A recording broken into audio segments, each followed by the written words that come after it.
We can start that over again if you'd like. No, it's all right. I did test the stream, so hopefully robot voice is gone. Do I understand what the problem was yesterday? Nope. No. Will it come back? Probably. Are we here now? Is it working? Yes, it is. I've already tested it. It's been turned on our private channel for a while, so everything should be going well. You guys can let me know if it's not. Anyway, welcome back to Continue Cooking. Teriyaki time, baby. It's teriyaki time, baby.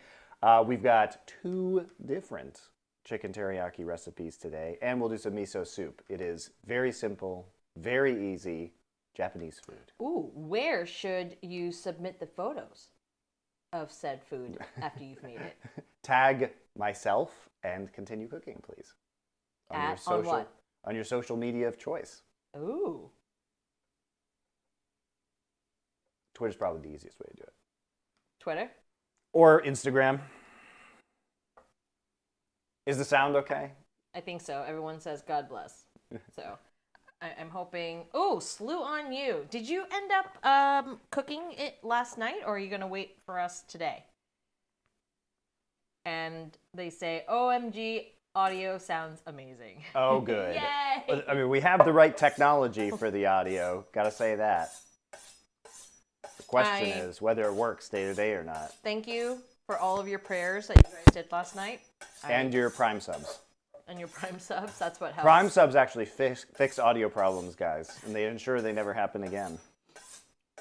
Ooh. So Slew and you waited for today to cook simultaneously. Great. Oh, this is exciting. Are any cookers in the chat? Any other cookers? Yeah, This is great. I mean, this is a good recipe to start with, obviously, because it's going to be pretty simple, which is probably why some of you guys picked it. We are going to start, though. Rosa's in chat. Very good. All right, so let's talk about the Seattle style first of our teriyaki. Let me get all our ingredients out. The reason why I'm going to start with this is going to require a marinade for a little bit. So we want to get that marinade started now, and then we will go for the more simple Japanese style. So let me grab some ginger here. We have a ripey wrap. Thinks you look very sexy today. What else is new? Come on. More so than yesterday, I suppose. The audio really enhances. The audio enhances the sex appeal. Sexiness. It does.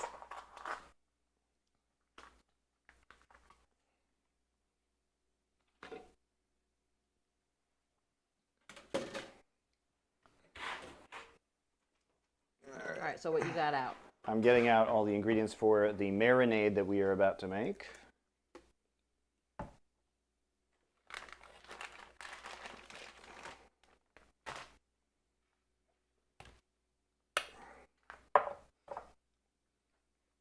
Irish guy, don't you worry. I'm sure robots will be back again. The robots will return. He said he's into robots. So. Well, this may not be the stream for you anymore, unfortunately. Okay, so let us talk about the ingredients that we are going to be using. So these are the ingredients for the Seattle or Americanized teriyaki. It's going to be pretty significantly sweeter and also marinated, unlike the more Japanese style teriyaki that we're going to make. This is a recipe from the New York Times. Seattle is known for its teriyaki, especially chicken teriyaki. It is the dish, one of the dishes of the city. Very widespread and lots of different recipes, I'm sure. This is one that has been highly reviewed from the New York Times cooking site for a long time, so I figured we'd give this one a shot. Of course, we are going to start with our chicken thighs, the fattier and juicier version. These are skin-on chicken thighs, which will be more important for the Japanese style. This is how it's often sold in Asia, is boneless skin-on, or you can get them bone-in skin-on.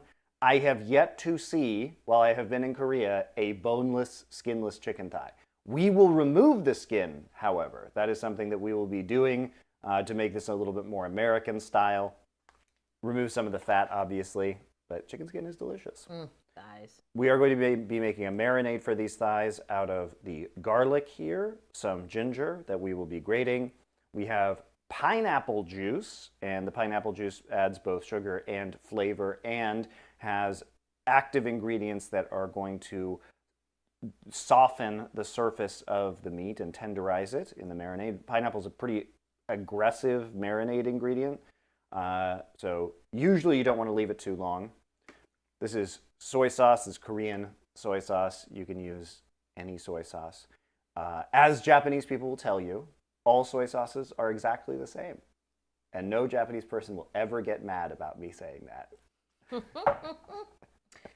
Seattle is not known for its chicken dishes. It's known for chicken teriyaki. Yes. So get it right.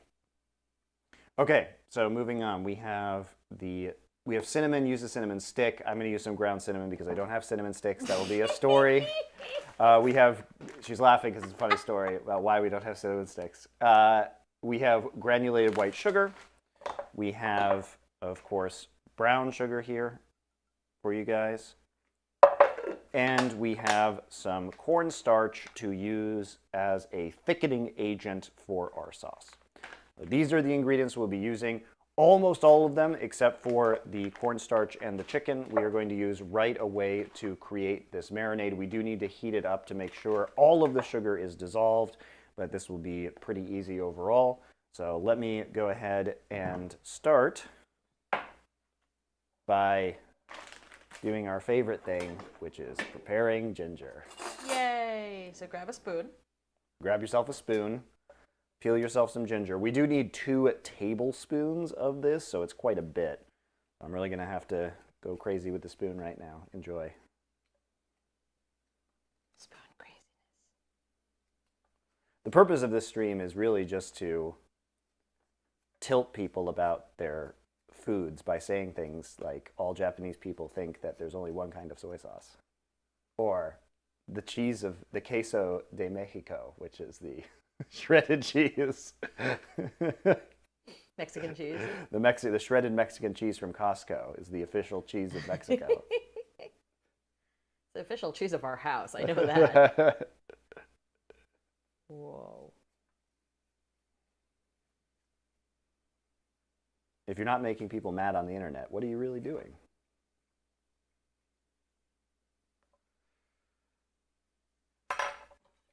I'm going to get a cut here. We're going to go ahead and mince all of this anyway, or put it in a grater, so I just need to get all the ginger skin off. Yeah, just let's not annoy Brazilians. I really don't want them coming all the way to our house. No, I'm going to annoy the Brazilians.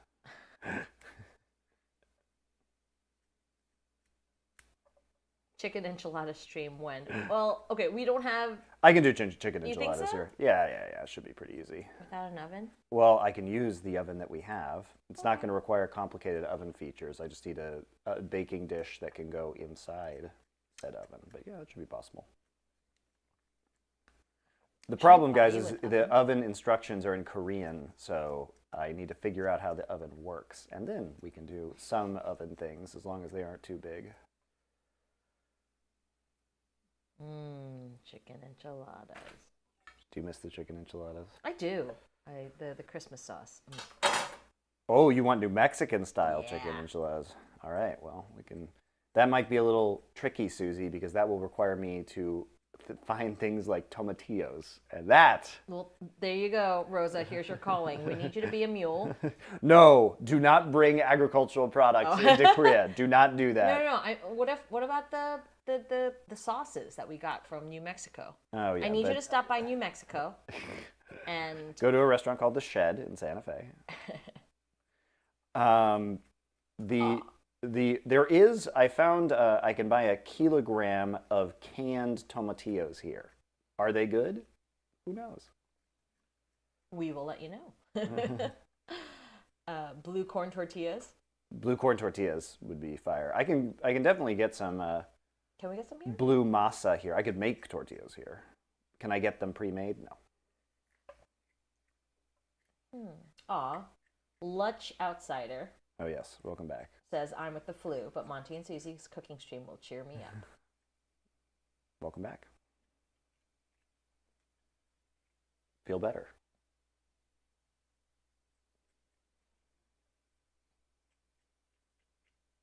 Great louder for the ASMR effect. We'll get there. We're not even grating yet. We're just peeling. Oh, peel louder.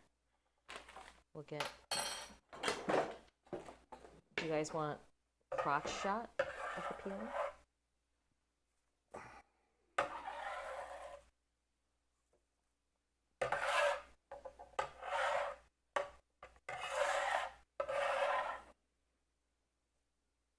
Okay. This will be the most boring part of this stream, guys. This stuff is going to go pretty fast once we get rolling. These recipes are not going to take a really long time. I remember Hibjib brought over a bunch of trolley worms, so we know that can come through. I think I'm smuggling some Ritz peanut butter crackers through a mule. I did bring a bunch of dried chili peppers in last time, which is fine. Those are all okay. It's just, you know, fresh produce. Although I do love in Korea, they have all the signs at the airport that tell you can't bring kimchi or gochujang out of the country. You know, on your person in the security lines. They're like, no gochujang through security. It's probably because people just want to eat it on the plane. Why would you need gochujang on the plane? Because Koreans need gochujang on everything. It's like Americans and ketchup on everything. You just put gochujang on everything, you know? They do not. That's such a lie. Oh, delicious. Well, on the airplane food, I can see why gochujang would be needed. But they also provide you with gochujang. Yeah, they provide you with gochujang. I don't know. I actually like the gochujang they provide you with on the Korean Air and Asiana flights. Mayo on everything. Oh, sorry. Americans and ranch. My bad. Nobody eats ranch on everything. That's ridiculous. You do. No. Yes, you like ranch on I everything. do love ranch. You've obviously not been to the Midwest, sir. I try and avoid the Midwest. I lived in the Midwest.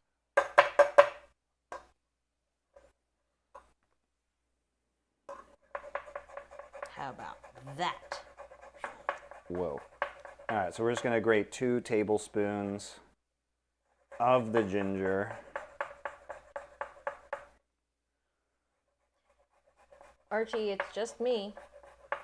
The voice sounded different. Do you have guests? I'm your guest. And I'm your guest. No guests yet. We need to solve all of our many technical issues. Maybe this will be a technical problem-free stream. Knock on wood.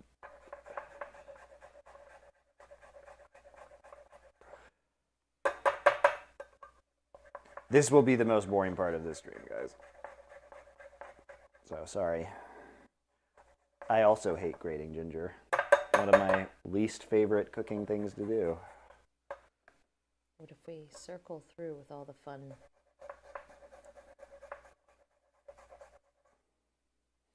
Yeah, the reason why the tech is so complicated, guys, is because we're dealing with multiple wireless mics, 4 cameras, 2 PCs streaming this. One of them is streaming the content over the network to a different PC, which is actually doing the video encoding.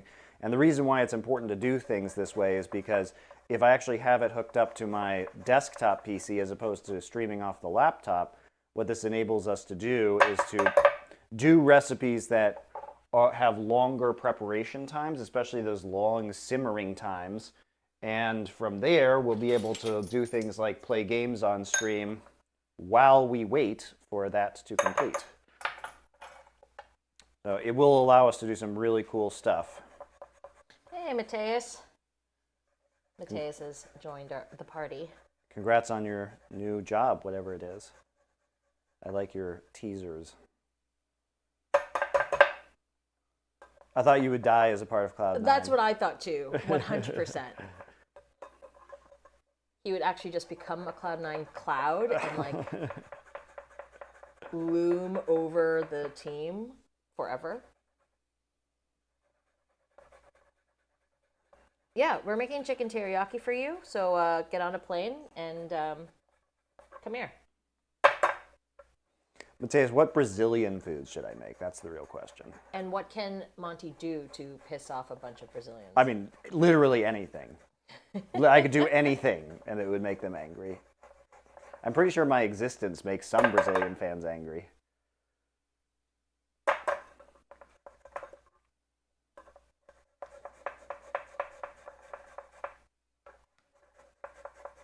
Picanha. Picanha? It's probably picanha. Picanha? Well, he should have. Since you like steaks. That's true. Who doesn't Here's like a fun steaks? fact. The DMV in Korea is actually quite enjoyable. They give you steaks. That's how this is connected, guys. It's totally not just a non sequitur. I am reading chat and you are grading Ginger. That's the problem here. It's not a non sequitur at all. All right, we're gonna get these. Whoops. We're gonna start preparing this. Actually, I'm gonna prepare this in a pot. I am going to get this saucepan here. There's 1 tablespoon of ginger. There you go, perfect. 2 tablespoons of ginger. The most boring part is now over, guys. The ASMR portion of the stream today. The microplaning part. How would a Monty versus Susie 1v1 StarCraft 2 go? I would destroy her. You would be destroyed, I'm sorry. Yeah. Yeah. I am more confident in my StarCraft 1 skills than I am in I would my destroy skills. StarCraft 1 too. I don't know. All right. It's where I call up my friends and I go, hey, Smurf is me. Hey, Nalra, can you... Okay, I would lose to Nalra, all right? And I'd just be talking in Korean, so you wouldn't understand what I was trying to do anyway. Okay, we got 6 cloves of ginger here. Just gonna go ahead and mince these. I'll slice them first. Get them into a smaller size. We are going to be cooking these momentarily, or like briefly, I should say, cooking these briefly, so. Why are you measuring the ginger by tablespoon instead of weight? Oh my God, guys. Because that's what the recipe says to do, and it doesn't give me a weight, okay? I'm cooking from a well-regarded New York Times Seattle recipe, and this is how Americans cook. Deal with it. Is this chicken teriyaki vegan? Also, the reason why it doesn't matter so much with tablespoons of ginger as opposed to flour is because microplane ginger is going to have approximately the same density, right? Whereas flour's density can, flour density can vary based on the size of the size of each individual. What is even the word for one tiny piece of flour? What is the word for that? But basically how finely ground the flour is, plus how packed it is, right? That's why flour is just much better to do in terms of weight. But I think microplaned ginger will be approximately the same. Plus, we don't have to be perfect. Yeah, so why even bother? Why can't you just eyeball it? I basically did, and it just turned out to be 2 tablespoons because I wasn't going to grate any more ginger because I was tired of it. A granule? A speck? I don't think it's a granule, guys. It's not sugar. A, What's the word? I don't know. Why can't you use granule? Can you only use that with sugar? I just Is don't that like think the that's. word- I just don't think that's the right word. Oh. Is it like, I was explaining to Monty how in Korean, there's different words to express different amounts of items of things, and socks has their own word. Like units, guys. Units of things. So it's a word associated with the number you use. Yeah. To designate how many of a thing there are. But Koreans have so many different unit. Yes. It's like so many. There's a different, for example, guys, there's like one for people, one for animals, one for a bowl of rice. Like numbers of bowl of rice. Yeah, 한 개, 한 마리. Yeah. And then socks is Socks has its own unit, apparently. Socks. Which is hilarious. Why that would be necessary, nobody knows. Lols, socks are measured in feet.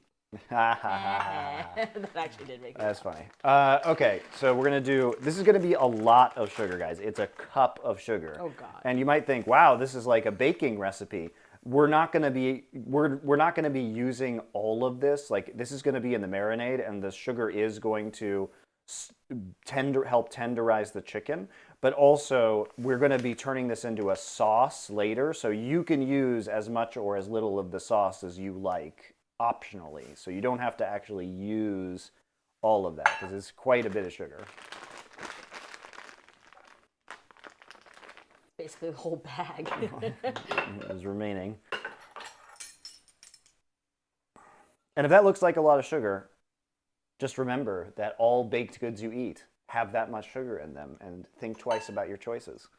All right, 1.5 teaspoons of the brown sugar. I love sugar.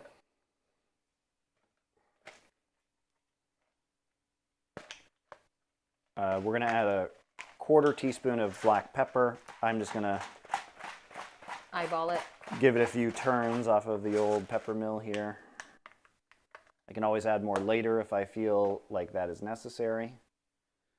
We do need another cup of soy sauce. So let me grab our soy sauce here.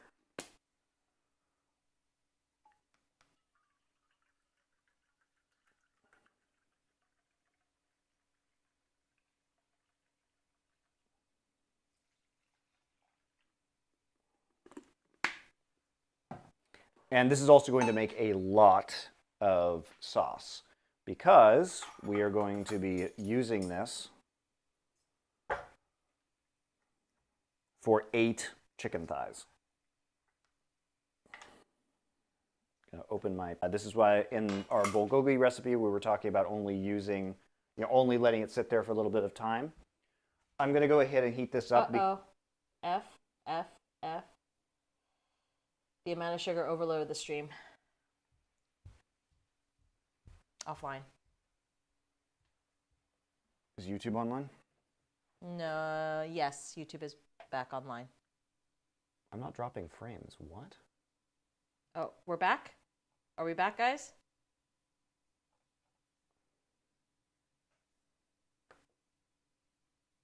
Yeah, we're back. Oh, that was a Twitch issue then.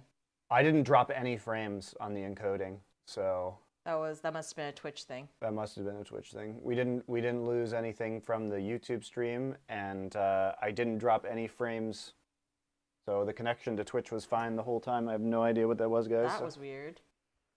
All right, back to the food. That one was not my fault for once. Okay, we have a lot of sugar in here. So for me, it's telling me we've been live for 57 seconds now. So I think it was a Twitch. Yeah, because it looks like from our side it wasn't anything. All right, this is going to be a lot of sauce and a lot of marinade. We do need to dissolve the sugar. The fastest way to do that is just going to be to heat this up. Then we will start the marinating process. So we'll move over here.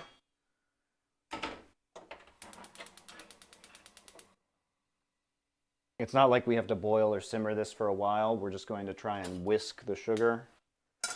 You can just stir it normally with a spoon as well. It just helps to dissolve everything because right now we just have a very sugary, sweet mess in here. Notice that this recipe doesn't use mirin or honey or sake, the very American version of teriyaki. Yeah, Mateus, did you like those transitions? Yeah. So is this going to be super duper sweet? Because that's a lot of pineapple juice. That's a lot of sugar. Yes. Okay. But it also has a cup of soy sauce, so it's going to be relatively balanced. Oh, I forgot to put on the cinnamon, guys.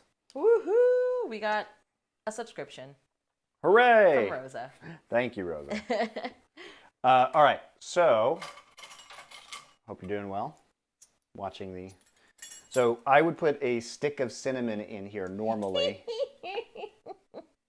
But right now what we need to do is we need to put just a 1/2 teaspoon of cinnamon in here as well. Normally you would put the cinnamon in here, heat it up, and then remove the cinnamon stick at the end. But I'm just going to go ahead and add, you can use 1/4 to 1/2 teaspoon. I really like cinnamon, so I'm going to add a little bit more. Just a 1/2 teaspoon, but you can use 1/4 here, it might be more reasonable.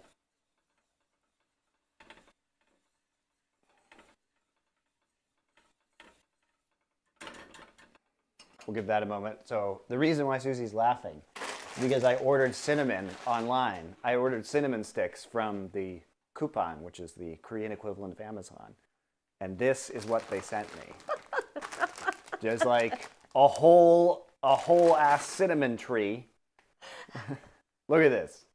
Which I knew it was the bark. And the thing about cinnamon it is the bark of a tree. But normally cinnamon sticks are taken from the inside layers of the bark. And I could probably cut this up and use it. I honestly don't know what Korean people use this like 2-foot long piece of cinnamon bark for. Shike maybe? Cinnamon tea? Probably. Something boiling it in a large vat. Hold it up. See, it's like... So it came in the mail and she just started laughing because I bought. So I will figure out what to do with this. Get back to you guys. So I laugh also because Monty always makes fun of me when I buy something online and like it's too small or too big. He goes, "You didn't check what size this was it?" And then in comes this bag of huge cinnamon sticks.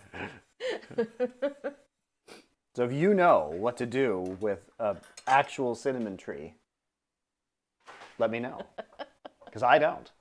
Okay, while that is heating up, guys, which won't take very long, we are going to go ahead and prep the chicken breasts, and what that entails, I'm not going to use this knife because I won't have to wash it. What that entails is if you guys have boneless, skinless chicken thigh, I said chicken breast, but I meant chicken thighs, you do not have to do the process that I'm about to do, which is this. Ripping skin off the breasts. Or the thighs. Oh. I keep saying breasts, but I mean thighs. You guys want to see the bubbling? Quick reaction there. We're boiled over. Ooh, look at that. Look at that sticky. Okay.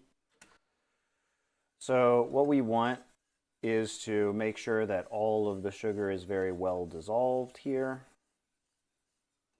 which it will be. I've turned the heat off at this point in time.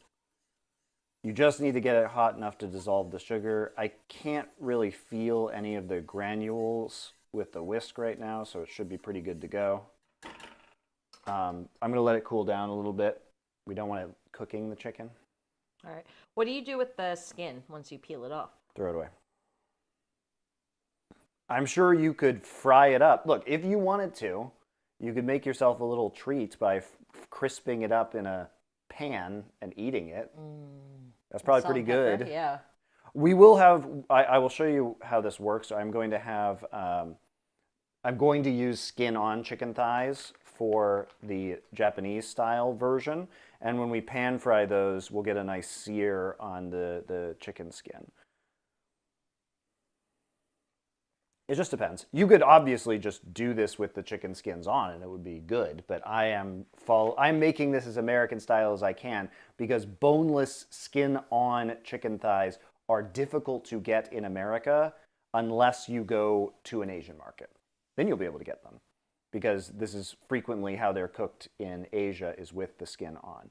The skin also is pretty fatty, so you may, for health reasons, not want to do that. Okay, so I have 5 of these guys here. I'm going to do 8 in total, so I'm going to open another packet. The Great Donald asks what shows you are doing on LFN.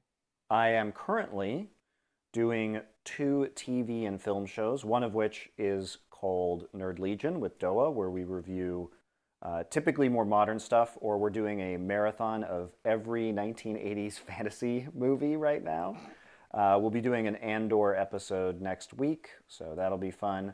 The other one is with Foreplay with Richard and Thorin, where we select 4 movies on a theme, whether that's like a style of film, like film noir, or it's a director. We're currently doing our Robert Eggers arc. So we picked 4 films. Our next arc is going to be our first actor arc, which is Gene Hackman. Rest in peace. Yep. Good sir. So we'll do 4 films, so you can kind of watch along with us weekly. I'm also still doing the 4 Horsemen in terms of esports. We should have a new episode of that next week. And I will be doing some other new shows coming up. I have 5 here. But no esports. Well, I do the 4 Horsemen. Other than that. No new esports shows, basically. There you go. There's your answer. The great Donald is not up to date with. But I would check out. Changes. I would if you're not really into esports anymore. I would check out the Last Free Nation Culture channel on YouTube, which might be more to your liking. Okay, so we have our 8 chicken thighs here. I'll set these other ones aside. We will use them for the other chicken teriyaki. And then I'm going to go ahead and throw these in the bowl for the marinade. I'm going to now wash my hands. And I'm going to wash the cutting board. It has raw chicken everywhere.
My wife ran away without saying anything? Who can know where she is, really?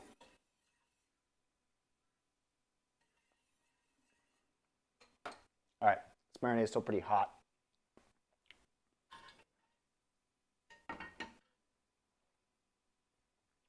So I'm going to wait for a second to cool it. Welcome back. Sorry, I had to vacate my seat for a moment. Okay, well, while we're waiting, let's start the sauce for the other version of the teriyaki. This is going to be the more, I would say, I'm not going to say traditional. This is a Japanese version of teriyaki from a Japanese cook from Just One Cookbook. You'll see it's a lot simpler. It's going to contain more specifically Japanese ingredients, and we're only going to do 2 of the chicken thighs, though we might do 3 just for fun. We still have to heat the marinade in order to dissolve the sugar, but we're just going to do it in the microwave because this is going to be a very small amount of ingredients that we're using. Can we take a shot first? It's Friday. It's Friday morning for me, guys, so you do what you want. Feel free. I have more work to do today after this and childcare, and so children to take I don't care of. really want to take a shot right now. Maybe when they go to bed. All right, so first off... No, because even then we're just so tired, we're like, yep. I'll have a glass of wine, maybe. Okay, so we are going to use the following ingredients for the other sauce. When you place it on the thing, place it so camera 2 can see it. Yeah, there you go. Wow. So we only have 4 ingredients in this sauce right now, and these ingredients are going to be soy sauce, This is a standard soy sauce. Shoyu soy sauce is what you would call it in Japanese. This is kanjang, which is Korean soy sauce. You can get mirin. This is the Korean version. It doesn't say mirin with an N at the end. It says mirim with an M at the end. Is it basically the same thing? Yes. What is mirin? It is a sweet cooking wine. You can see this is 14% alcohol right here. The Japanese version will be slightly different than this. You can use the Japanese or the Korean version. If you are also in Korea, you could use, technically you can use also this. It's basically the same thing. This is matsul, which is literally taste alcohol, which again is, this one's slightly more alcoholic. This one's a little bit sweeter. I tasted them both, but these are comparable ingredients to the mirin. If you do not have mirin, as I know was a question yesterday, you can use more sake and honey, right? The purpose of this is to introduce more alcohol that you are going to cook off, and then also have some sweetness. So you could do that too. This is sake, just a box of not good sake that we use for cooking. And I'll explain why sake is good for cooking in a little bit and why it's in so many of these Japanese dishes. And then we are also going to use just a little bit of sugar because a lot of the sweetness is going to come from the mirin. So we only need a little bit of sugar. This is going to be a less sweet sauce, but also we're just not going to make very much of it. So we are going to use a tablespoon of sugar.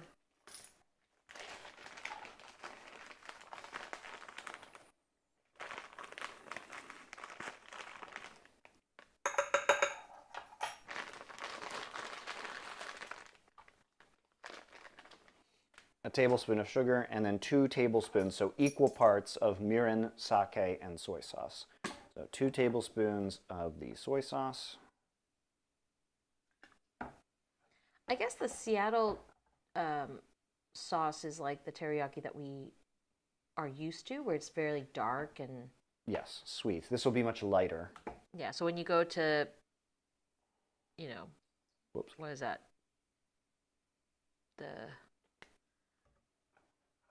What's that Chinese restaurant with the panda? Panda Express? Yes. When you go to Panda Express and you get teriyaki chicken, is it that kind of teriyaki sauce? I have never had Panda Express teriyaki sauce, so I don't know. So there we go. 2 tablespoons of sake, soy sauce, and mirin. This is going to be heated up. I'm just going to do it. You could do it in a saucepan, obviously. This is a very small amount, so I'm just going to pop this in the microwave for 1 minute, which should be enough. And I will stir this with a spoon because it's in a small bowl until all of the sugar dissolves. And we will just set this aside. We'll need this later. Obviously, the other thing we are going to need for the chicken teriyaki is the chicken itself. More chicken. We will use 2 of these chicken thighs, and we're going to pan fry them both in a stainless steel pan. I'm going to go ahead and just get out a plate now. Panda Express is my favorite authentic Chinese place. That's right. All Chinese people agree. Panda Express, very authentic. You love Panda Express. I do. I love American Chinese food. I actually do like Panda Express. The orange chicken and beef and broccoli with steamed white rice. Yep. That's my jam. Every time. It's actually, I like half steamed rice, half chow mein. I'll make all of that stuff on this stream, by the way, guys. Mine will be better than Panda Express's, but Panda Express, for the price, I mean, look, it's my airport food. It's so good. Or Taco Bell. Yeah, well, basically, Panda Express is what I get when I'm at airport. Or Taco Bell. There's no Panda Express, I will do Taco Bell. The airport food tier list is always Panda Express #1. Okay, you can see this is steaming right now. The microwave will also cook off some of the alcohol in advance because alcohol does have a lower boiling point than water.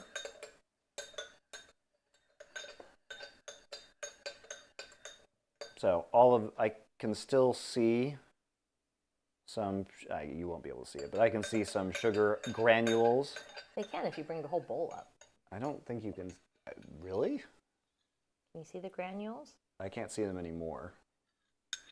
But we don't want any sugar granules in there, so we just stir till they all go away. Yeah, they're all gone now.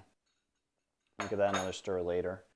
We will take out the chicken thighs. I'm actually going to do this on a different cutting board because I don't want to wash the big one again. So we'll take but a moment of our time.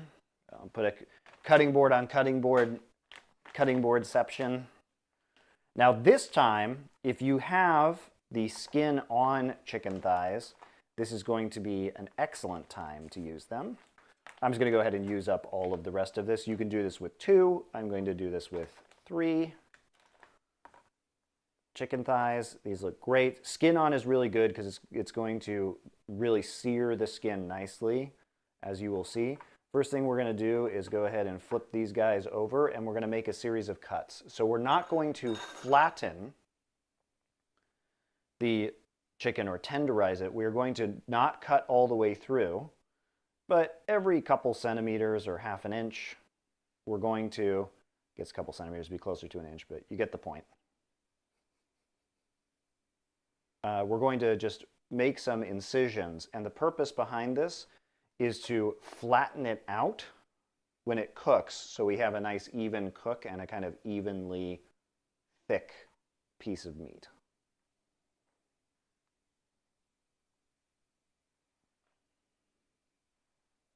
Here we are just making those incisions because the chicken thighs are not evenly thick because when this piece of meat is alive, it's wrapped around the bone like this. So depending on which part of the chicken has more leg, has more meat on it. That's how this is going to turn out. So we go ahead and flatten that one. As we can see, we get a little bit more spread after doing that.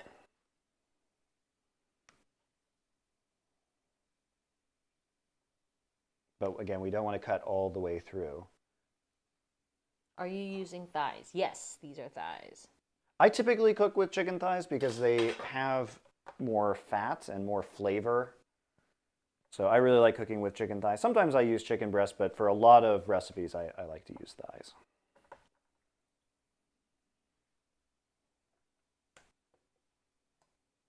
Actually, I'm going to put these this way on the plate. I'll move some stuff over for you guys. I'm going to wash my hands, get rid of this.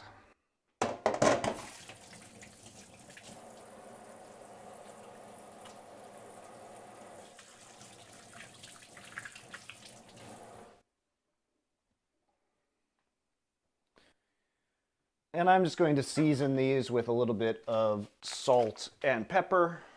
You can use any salt. I'm going to use delightful MSG salt because we love glutamates. That was a question that was asked, was do you use MSG in Korean cooking? Oh yeah. Which is great. Nothing to be afraid of MSG, it just tastes delightful. I'm going to lightly sprinkle some of the MSG salt here. You can use table salt. You can use kosher salt. It's not really that big of a deal. I put some pepper on there also. All right, so if you're cooking along, how's it looking so far? Sure looks amazing. Which I want to know which one people are cooking. Probably this one, I would imagine. This is the really easy one. Maybe we've got some Seattle chicken teriyaki fans out there. Yeah, Hibjib, which one did you do? He asked me about mirin, so he's doing this one.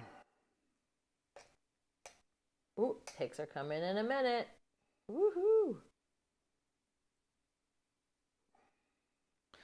So I'm just going to flip these over. I'm using tongs so I don't sully my hands. I'm also going to use the tongs to cook them later. Again, just give it a nice light sprinkling. There's going to be plenty of salt in the sauce. We are going to cook them in the sauce as well as putting the sauce on top. So just a little bit.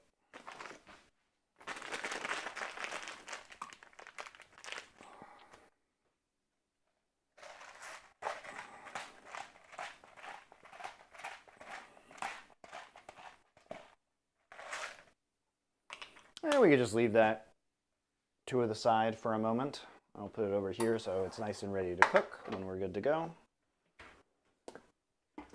let us talk briefly about sake in cooking. In a box. Sake in a box, which you will often find, especially with less expensive sakes if you're in Japan. You'll often see sake in these cardboard boxes. Also makes it easier to recycle. Okay, what is sake? Sake is a brewed rice wine that is brewed not exactly like beer, but in a similar process to how beer would be brewed, although it is much simpler than brewing beer, at least from the actual creation of it, the beer perspective or the sake perspective, because it actually does two things at the same time. So beer, to get complicated about the creation of alcohol, beer separates the brewing process into multiple stages. And what this means is that the first part of brewing is turning the starch into sugar. So the starch of the ingredient you're using, which in this case would be Japanese short grain rice, okay? In beer's case, you're dealing with barley, let's say, or actually, in the case of many American lagers like Budweiser, also rice. Japanese beer, also rice most of the time. You are going to be turning the starches from the grain into sugar. Then the yeast is going to eat that sugar and turn it into alcohol. Now, the starch to sugar is separated from the sugar to alcohol processes in beer. These processes happen simultaneously in the case of sake, okay? Now, part of this is that to get the rice for sake, you don't use you could just take normal short grain rice and put it in there, but typically to get a cleaner form of sake, they're going to polish those rice grains to get to the starchy core of that piece of rice. So they're super polished, special rice grains that go through additional processing to remove all of the outer layers of the rice, of the white rice. So it's like you take brown rice, then you process it to make it white rice, then you further polish it to make it into acceptable sake rice. It is then added into the rice and water mixture is added koji, which is a kind of mold, okay?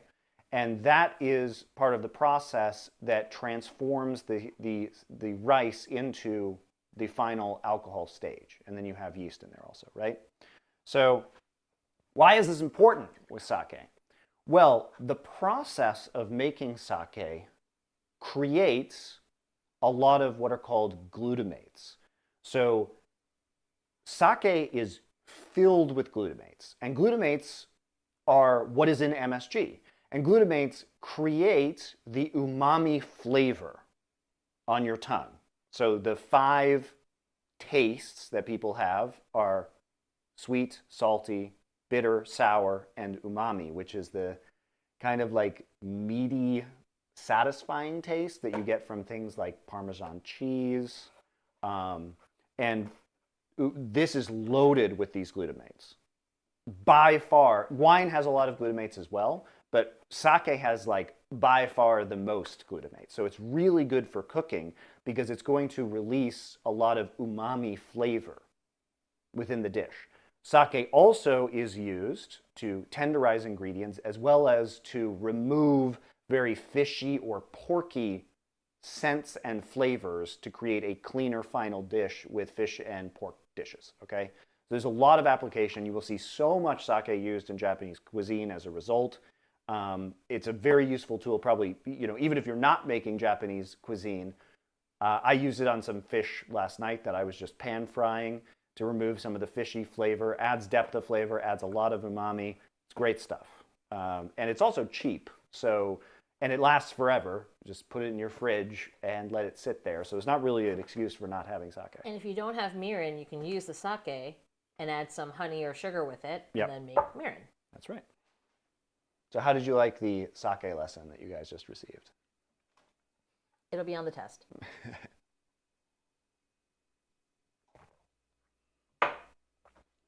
The thing you need to know about sake is it just has a lot of glutamates in it, and it creates. You don't even need to know that. You just need to know it makes umami flavor.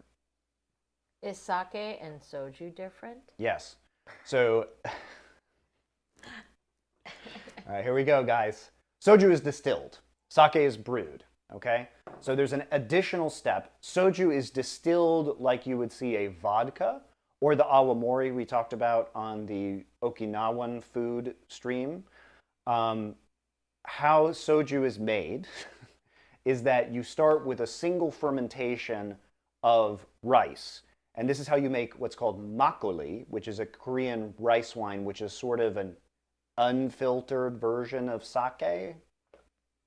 Has different yeast in it. It is different than sake. But what they do to make soju is they skim the clear parts off of, they let the makgeolli brew and then separate, and then you skim the clear parts off the top and distill that to make soju. Yum. But it is different. It's distilled as opposed to brewed. Some ferret guy. Hello. He's just some ferret guy. Hello. Welcome. Welcome back. Yeah, there are so many different types of sake also. Yeah. I mean, there's different, just like there's so many different types of beer or wine, right? Yeah. Also, you can do shots of it while you're cooking. Do it. Also, warm sake is an American invention, so like, just know that that's bullshit. Okay, our marinade is cooled down. So I'm going to give this a quick stir. Then I'm going to add it to our bowl of chicken here. All of it. It's going to be a lot of marinade, as you will notice. If you are going to sit this overnight, you might just want to put scissors in it. It's F again.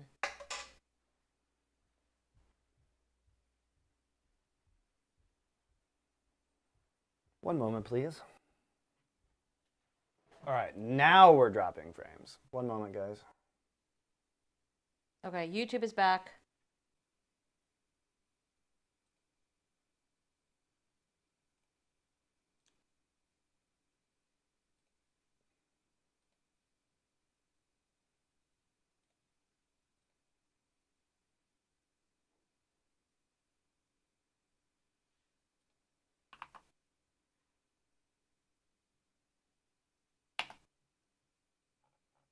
It's back.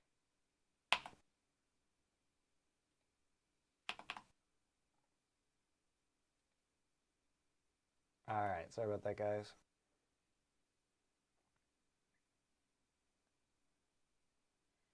Okay, so YouTube is that. It was a momentary glitch over there, and I'm just pinning the recipe to the top of the stream again. Naja Fan has been on it. He's been so good about pinning Thank every you, time Naja we Fan. go down. Thank you so much. It's back, baby. Yep. So, as you were saying. Yeah, we can, basically, you can marinate this overnight. It might be better. You can pop it in a bowl and put some saran wrap on top. You can go ahead and put it in a plastic bag. We're only going to marinate this for about an hour. But because it has pineapple and a lot of sugar in it, it's going to tenderize pretty quickly. That's why I'm not super concerned about it. Mateus, are you cooking along? You better be.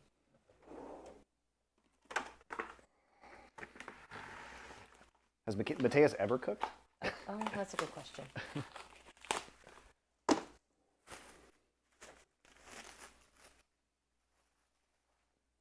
I'm just going to cover this because the air currents in the fridge might dry it out a little bit, which we do not want.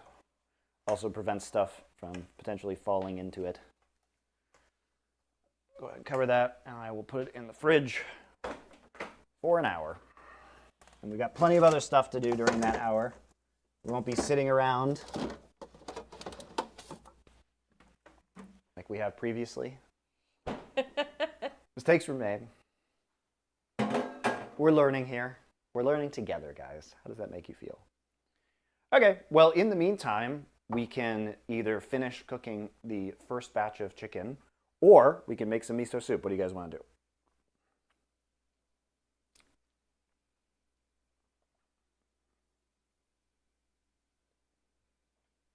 The delay. I have. I know. I'm waiting. I can't. Well,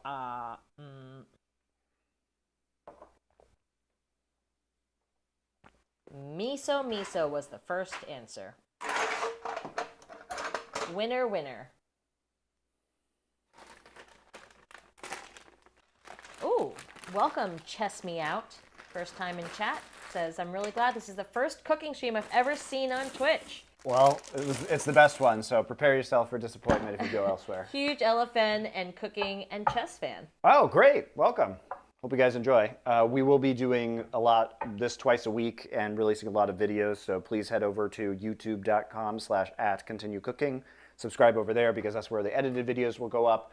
It's going to take a little bit to get the edited videos. I imagine that when we do this live, there will probably be at least a 2-week delay on getting the finished videos out because we need to make sure that they're edited well and that I get feedback, and also it just takes a while to finish that process. Do we have an editor? Yeah, I have several. Okay. This is a large project. It actually is going to take probably a few people working on it. Yeah. Because, you know, I'm happy to be your producer and director and camera person, but editing is where I draw the line. Okay. Sir. You don't have to edit. I'm probably even going to end up being your social media guy. Like, better than that Mateus guy. Hey, Mateus, I hear you're looking for a job.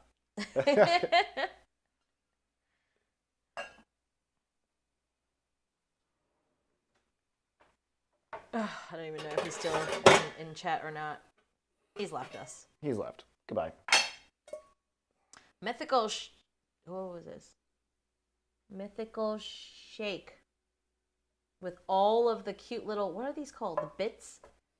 Sent a bunch of bits. Thanks. Okay, if you guys want to make the miso soup, this miso soup recipe, hold on, I'll explain in a second. Let me get some water.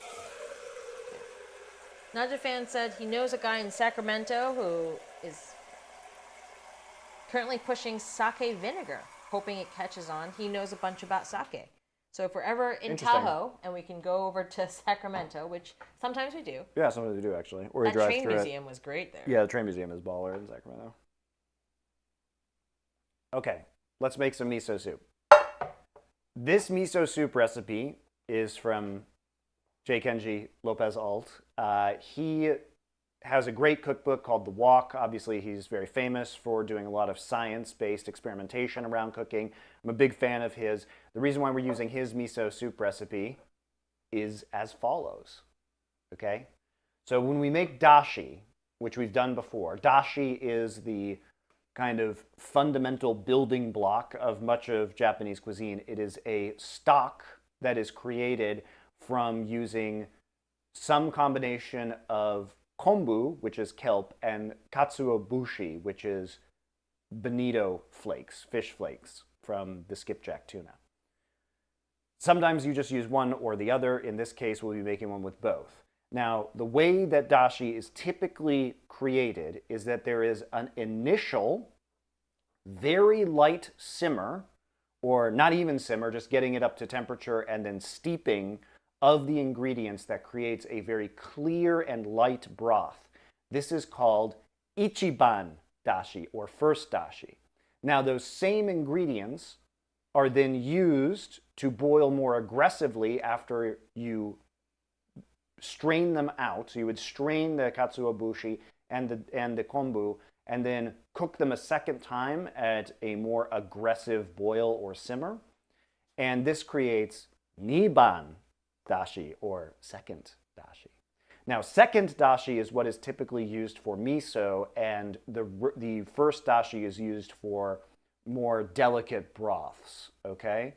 Now, we want niban dashi, okay? And why we're using Kenji's recipe is because he basically has created a technique that makes Niban dashi the first time around, because we don't have a need, and you probably don't have a need to create two separate batches of stock, because you might not use the first one. If you are very Japanese or you love Japanese food, you may actually want to do both versions of it, and we did more of an Ichiban dashi when we created the Okinawa soba.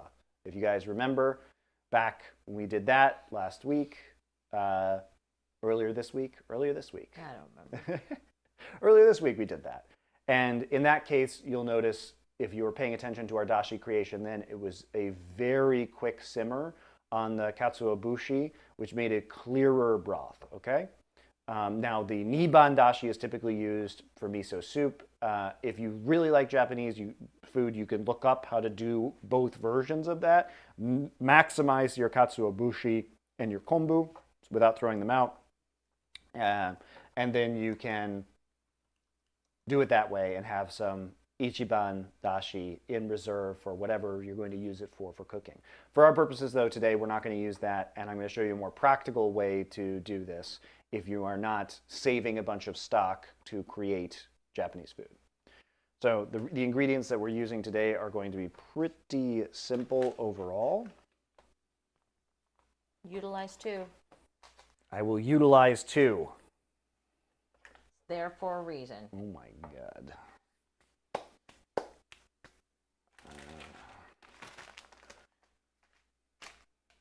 Okay.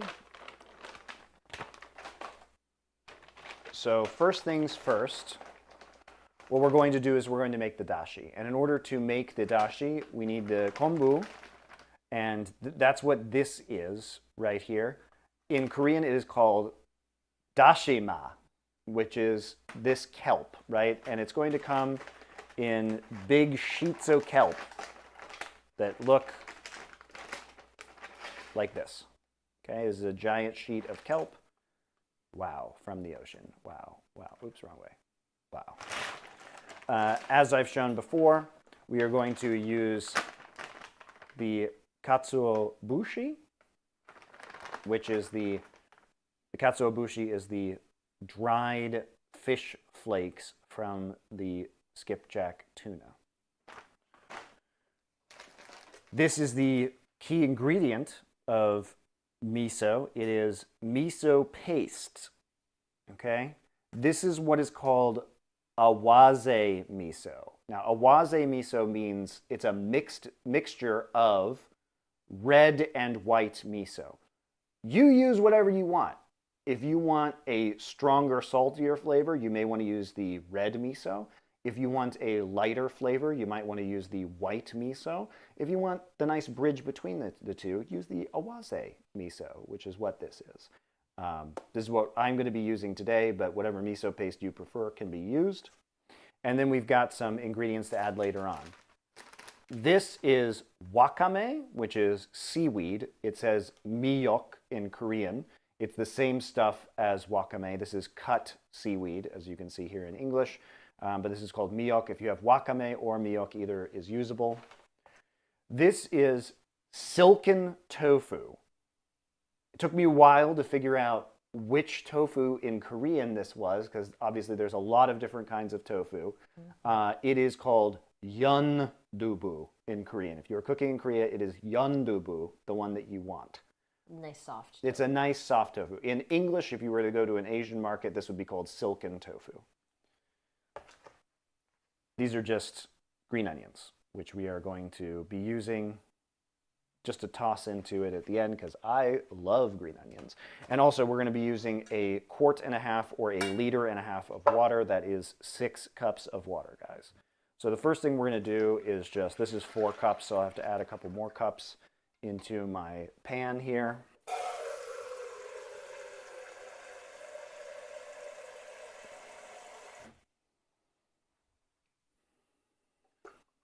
So we have to make our dashi as the very first step of this process before we actually finish making the miso soup. So we are going to heat these up right from the beginning, the kombu and the katsuobushi. I'm going to go ahead and move this over the stove temporarily, and I'm going to get our handy dandy kitchen scale out, because this is something that we do need to measure, because it's hard to get these very flaky fish flakes to the right density. And you're going to use about 3/4 of an ounce of bonito flakes or katsuobushi. That is, in metric, going to be 25 grams. I prefer to use grams for this because it's just more precise than ounces when you're measuring ingredients like this. But freedom units. We do love some freedom units. Freedom. Here. So this is a 50-gram bag, as you will see. So I'm basically just going to use half this bag, which is also a very convenient amount, because now I know that I can make 2 servings, basically. There's 26 grams. And now I know when I put this back in my pantry that the next time I don't even have to measure it, it's going to be 25 grams for the amount that I'm using. So we will remove a sheet here. I'm going to go ahead and put the katsuobushi over here into the pot. I'm going to go ahead and move this a little bit.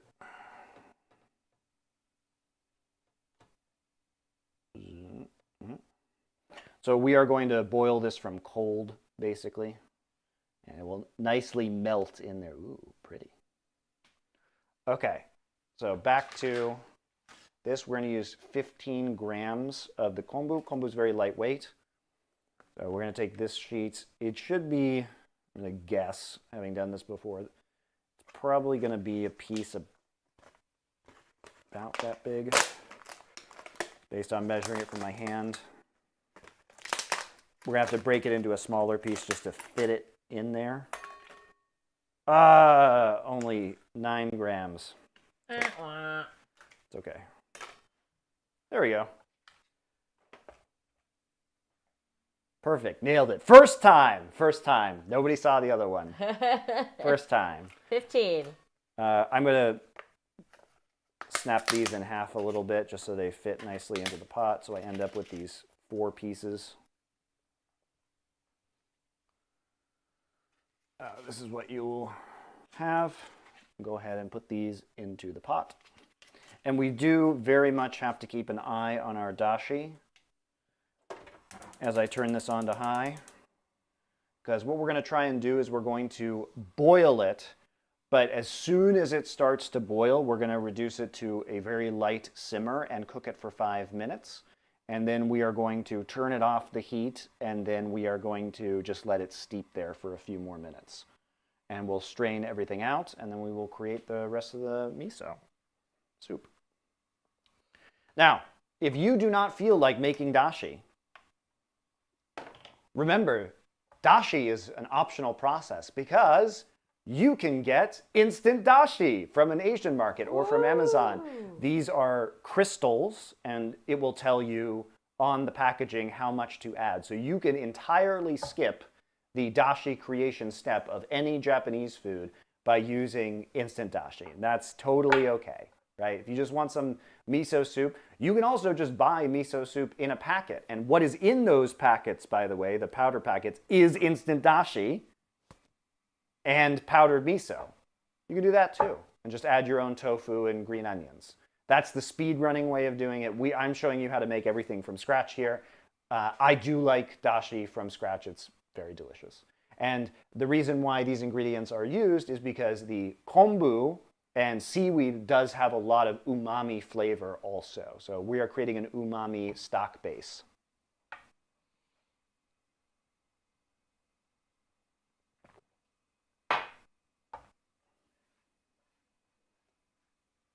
So now we will wait for it to boil.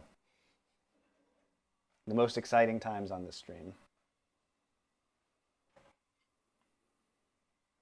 I kind of miss the stirring stream. You missed the Gumbo. the roux stream. Oh my God, the gumbo stirring is going to be next level long.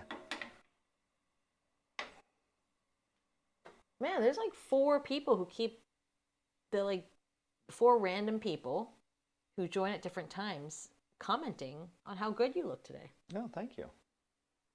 I took a shower. It's rare when you have kids. Oh, is that why? Yeah, I'm clean for once.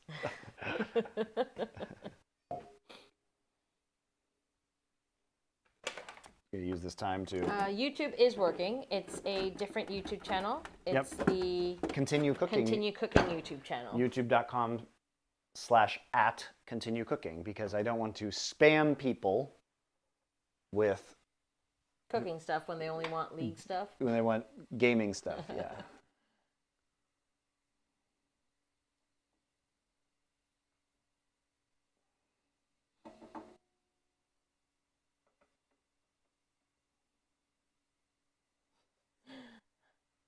Faytok says, I feel that my toddler only lets me shower once or twice a week. Exactly. Yep. You know it. It's one of those like, oh, crap.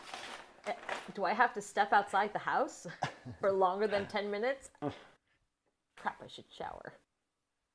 Ponytail it is. Exactly. Exactly.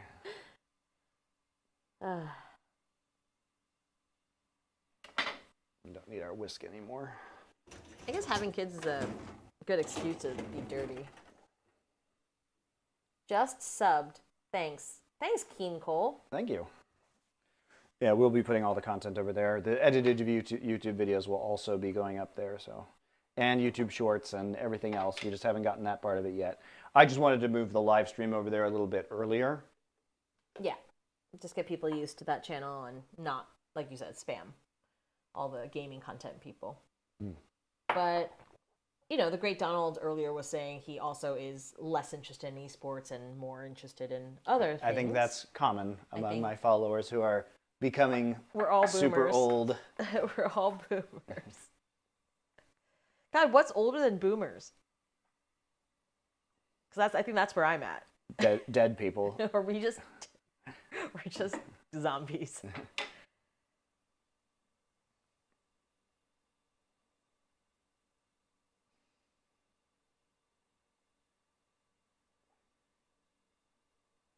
Ooh, we're getting bubbles. This is exciting. So once we hit the boil, we will dial this back down to a simmer.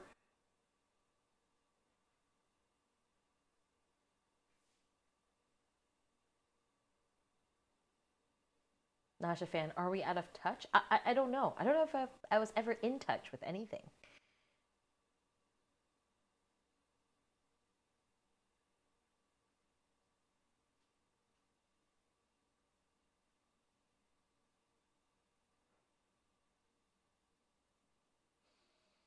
We do have to be very careful about this, which is why I'm watching it. So we're at the boil now. I'm going to put it way down in terms of heat. Hey, King Cole. So he's asking, is it better for you to watch a stream live on Twitch or YouTube? Doesn't matter. For you. You know what you could do is put on both streams. Whoa. Okay, so I'm going to set a kitchen timer here for 5 minutes. The reason why we have to be very careful about this, and we don't want it to boil too much, and we want to get it down to a very light simmer, is because this can go bad very fast. It can become very bitter, dashi, if you boil it too much or you steep it too much, and it's a very fine line with some of these flavors. So we really want to make sure that we are being very gentle with it. A lot of Japanese cuisine is about clean flavors and being very precise and gentle with the ingredients. So I have this now basically on the lowest setting possible. You'll notice though that we are simmering this longer than the dashi we made for the Okinawa soba broth base. That one, we basically brought it up to a simmer for maybe like 15 seconds and then pulled it off the heat and let it steep. We are going to be simmering this for a little bit longer, which is 5 minutes on the timer. So it'll create a more intense flavor, which is what we want, because the miso itself is going to have a very intense flavor to it. And then I'll show you a technique that I learned from Kenji about how to introduce the miso into the dashi in order to make the miso soup that I think is quite good. First time chatter, Can of Tofu asks, when can Foreplay do a zombie movie or TV arc? That'll probably come at some point in time, especially because Richard is a huge horror fan. Maybe we do that for Halloween this year. Ooh. That'd be fun. Get some Train to Busan in there. We can watch it while getting on a train to Busan. We can watch it while we actually are on a train to Busan. We could. We could have that experience. We do have our next. So our next arc, while we wait for this, our next arc is going to be the Gene Hackman arc. And the movies on that are The French Connection, The Conversation, Unforgiven, and Night Moves. After that, we don't know what we're doing. I would like to do like a cyberpunk or a feel-good sports movie arc because we haven't done a genre arc in a while because we did Sword and Sandal was our last genre arc, but then we did David Lynch, then we did Eggers, now we're doing Gene Hackman, which is our first actor arc. And then I think we should do a genre arc again. Honestly, I think we should do rom-coms. I do want to hear Thorin review rom-coms for my own amusement. You should do a Ryan Gosling arc. Okay, so we're going to prepare some of these other... A Nicolas Cage arc. That would actually be incredible. So that will come. That will come, guys. The Nicolas Cage arc is almost certainly going to happen. It feels like we devolve into Nicolas Cage conversations every episode anyway. I think it would be fun, especially to do some of his lesser-known films and some of the more recent stuff. Like, I can guarantee you guys, based on our preferences, that Mandy will 100% be on that Nicolas Cage arc. And Face Off. We already did Face Off. Oh, but you could do it again because he's amazing. No. I would want to do National Treasure because I actually really like National Treasure. But let's talk about this silken tofu. So we want to gently pop this out of the packaging. It is very jiggly. Hold on. I'm going to put it on 2. See if we can see the jiggle over there. I want to cut this into, it says raw chicken on it. Hold on.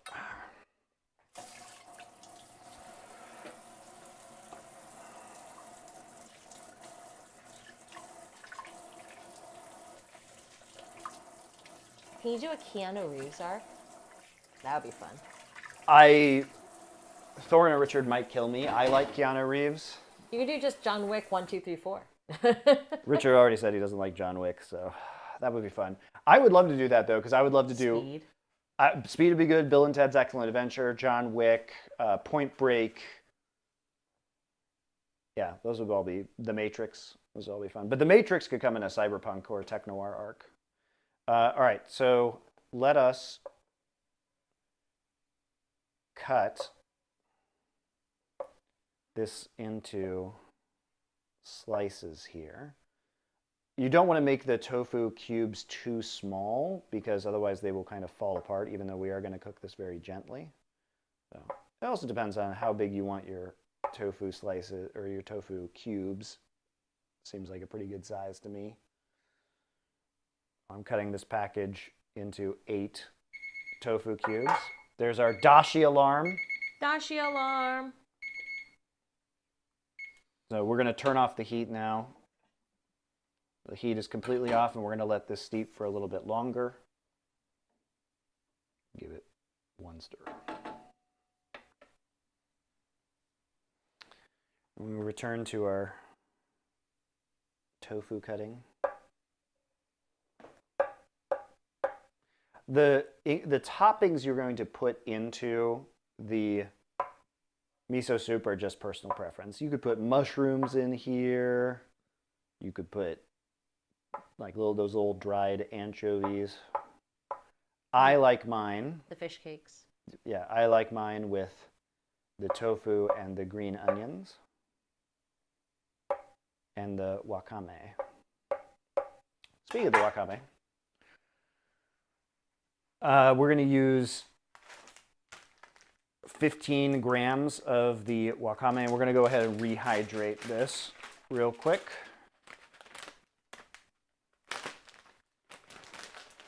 What did I do with that bowl? My measuring bowl.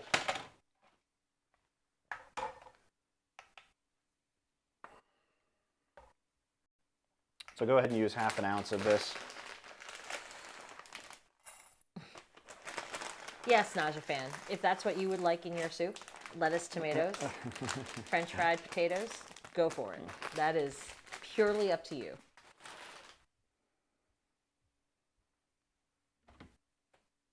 There's more milk up here. Slash wakabe.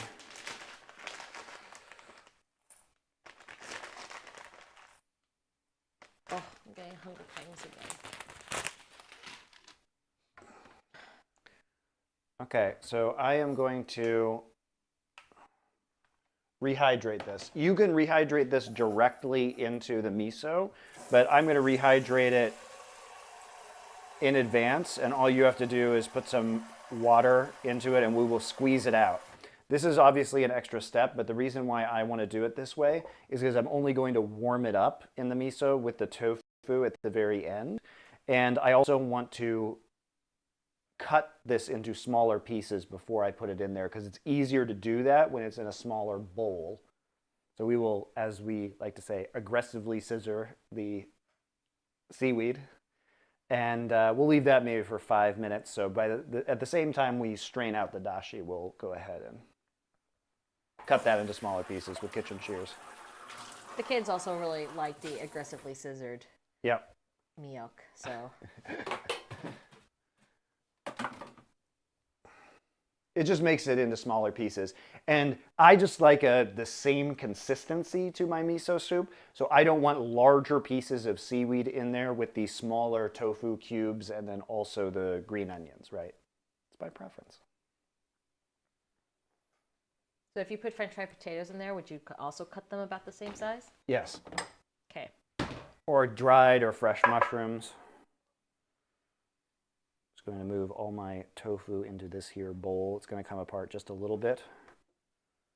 But that's okay. It's going to come apart a little bit in the soup too. I'm trying to be as gentle as I can.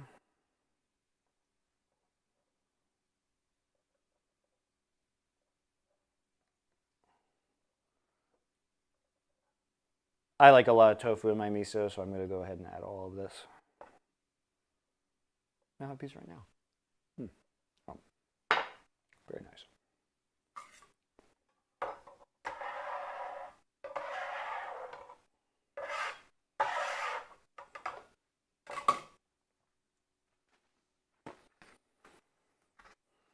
The other thing I'm going to do, I'm going to make some broccoli. What? What? Oh, for the teriyaki. Oh, yeah, we're making teriyaki. Not for the soup, silly. Although you could add broccoli to your soup. You are American. Americans like to add broccoli to everything. All right, I'm going to get this steamer here. So I have a steamer. You can just use a normal pot in a colander, but I have this, which can be used for hot pot creation at home, steaming dumplings. So I'm going to go ahead and use this. There's one side. I like a little vegetable with my teriyaki. Now, this wasn't in the recipe, I realize. But it's super easy. You can do it in the microwave if you want. Just cut off some broccoli florets and then microwave them in a bowl with a little bit of water for like a minute, minute and a half. Get yourself some nice steamed broccoli. That's what I do for my kids. But you're going to try to look professional and use a steamer. So it's easier to do the steamer when I'm going to be doing a larger amount of broccoli. Usually when I do that in the microwave, I'm making it with like a few florets, but it only requires 5 minutes of steaming here. It will have a better texture also. But I think that having a fresh vegetable on the plate, and you can also, I don't think you really need to do anything more than steaming. First off, steaming the vegetable is very healthy, and also doing it in the microwave is also very healthy, guys. You don't really need to worry about that. Totally fine. I'm going to cut these into approximately the same size of florets. But you can also scoop up the teriyaki sauce with the steamed broccoli, so it'll still be really good. So it makes you feel like you're being healthy, even though you're eating sugar. Sugar broccoli, yeah, yes. That's right. Okay.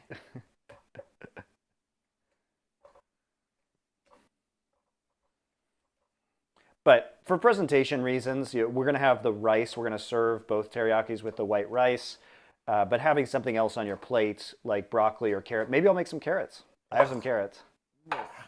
How bored am I going to get on this stream, guys? How many additional things am I going to do that I didn't tell you about previously and that are not going to be contained in this recipe?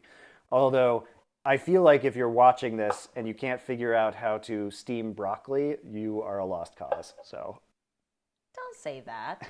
It's the lost causes that we are trying to save from not being so lost. I will show you how to steam broccoli. You should try, what is it, yakama with stir fry teriyaki. It's a Mexican root vegetable. It's been catching on in Asian. Oh, jicama. A lot of Asian recipes lately. Interesting. I'll check that out. Thank you. Lots of fusion restaurants are trying it. Yeah, jicama is interesting. Alex G says, I effing love broccoli. So. Yeah, me too. So the reason why we're not doing it in the microwave is because this much broccoli in the microwave would be kind of annoying, whereas it's incredibly easy in the steamer. So I just go, it's about 2 heads of broccoli florets here, and this will be a nice accompaniment, I think, to our teriyaki. Also aesthetically pleasing, the green and the... Yeah. Because, you know, the teriyaki sauce with the white rice is just kind of bland looking, because it's like all brown and white. And a nice little pop of color. There you go. So I'm just going to turn this on to high. Actually, what I'm going to do, guys, is I'm just going to make sure that this is really going first. So let me bring this to a boil. Sub for broccoli. Woo. Then we'll add our steamer tray. That steamers are really cheap, guys. I think I got it actually has another tier to it. It has multiple tiers, so you can steam like multiple layers of dumplings on it or whatever at the same time, or use it for hot pot, steaming some of the vegetables over the broth that you're making for the hot pot is pretty cool. So this was, I don't know, $15 maybe. It's one of those pots that's really cheap. You could probably get one super cheap on Amazon. All right, it's time to strain our dashi. It's been sitting there for long enough.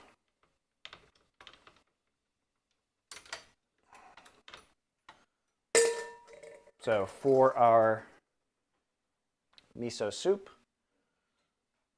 I'm going to use this fine mesh strainer here.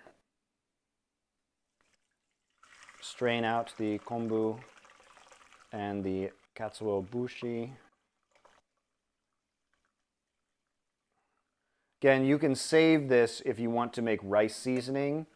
You can dry it out and then create furikake out of it, which is using a few other ingredients also to your preference.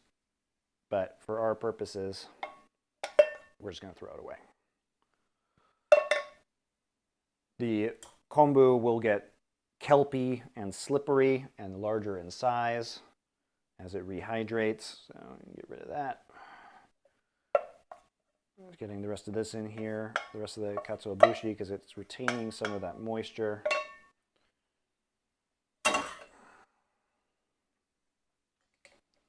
And I will press it a little bit with the back of this wooden spatula. Get the rest of the dashi out of there. And then we end up with this beautiful, little bit dark, pretty intense dashi. Not bitter though. This is good. We have succeeded in dashiing.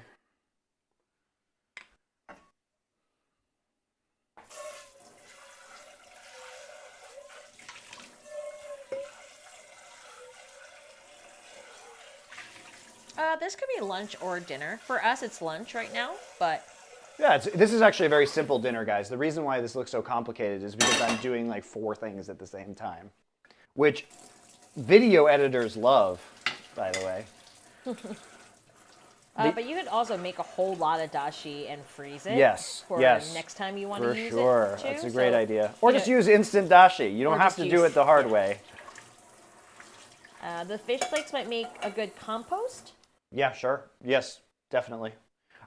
In Korea, all our food waste gets reused. So, okay, so here's our dashi, right? Dashi just going to go back in the pot now. It's very simple. We don't need to wait for it because we're just going to make the miso soup now.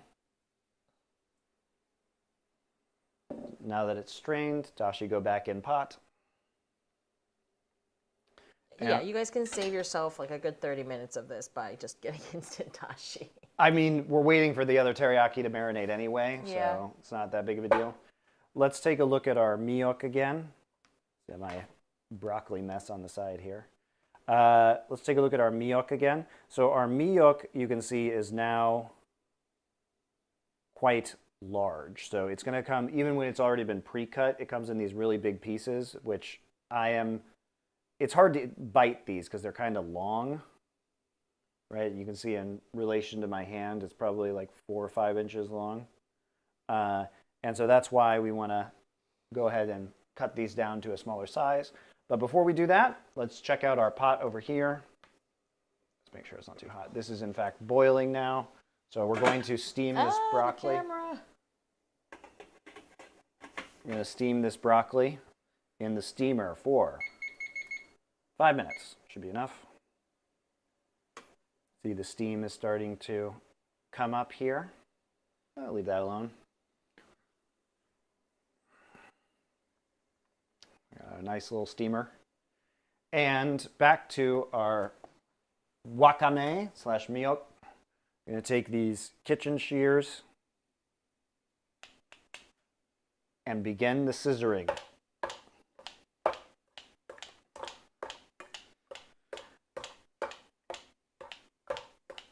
You want to change angles with the shears here, give it a nice little mix. And the good thing is I'm going to make, 1.5 liters of this miso soup and save it, which is great because it'll be good for future meals. Also, kids love miso soup. Our kids do anyway. I think all kids do. It's Really? like all kids love seaweed, like nori, kim. That's true. They like kim, they like miyokuk, they like the, yeah. Yeah, I don't know. Kids like miso soup. This was always our go-to if Max refused to eat anything. Soup and rice. Miso soup with rice in it to make it more of a meal, so they get some protein from the So there you go. tofu. Yeah, if you have kids and you need a quick meal, just a little bit of soup, this soup and rice. Okay, should be mostly small enough now. As you can see, we've dramatically reduced the size. It's in these little shards. You could also mash up the tofu so much it looks like rice in case your kid says they hate tofu. All the tricks.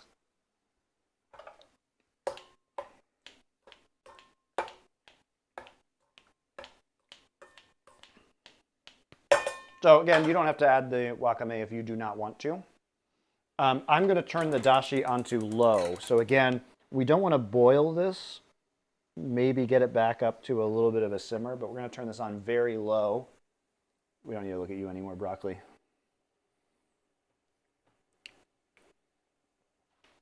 Beautiful miso soup. So we're just going to keep it warm, basically. And we're going to use our fine mesh strainer that we use to filter out the fish flakes. And this is how we're going to introduce the actual miso paste to the soup. We're going to use 6 tablespoons or 1 tablespoon per cup of water, or 250 mils of water, if you are of the metric persuasion. So I'm going to put this back in here. And this is the trick from Kenji. So I'm going to add 1 tablespoon of miso. 2 tablespoons of miso. Can you do it as Count Dracula? A 3. A 4. A 5. A 6 tablespoon of miso. Okay.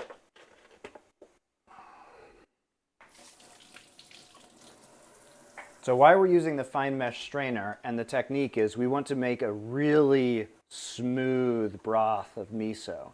And the miso paste is going to have some bigger grains of soybean inside of it. So we're going to use chopsticks. Use chopsticks here. It turned off my burner because I had it on too low, I guess. Sometimes it does that because it thinks that you wanted to turn it off, Yeah. but didn't. Yeah. And so it's a safety feature. Yeah, hold on. Turn this on very low. And so we're going to use our chopsticks here to stir the miso powder. And catch, you can see there are these bigger grains. Camera 4 died. Of course it did. Everything died. Oh. Oh. No, it's just camera 4. Temperature. Oh. It's because above it's the the steamer. steam. Whoops. Hold on, guys. Mistakes were made. Well, luckily, we're done steaming. Do not steam things beneath the cameras, is the message. Okay, well, we're done steaming. Whoops. Whoops. Hopefully that didn't ruin the camera. It didn't. It'll cool down. It's fine. They turn off before they...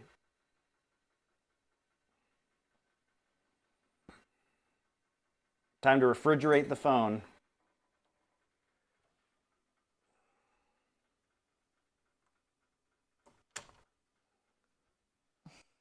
Into the fridge you go, phone.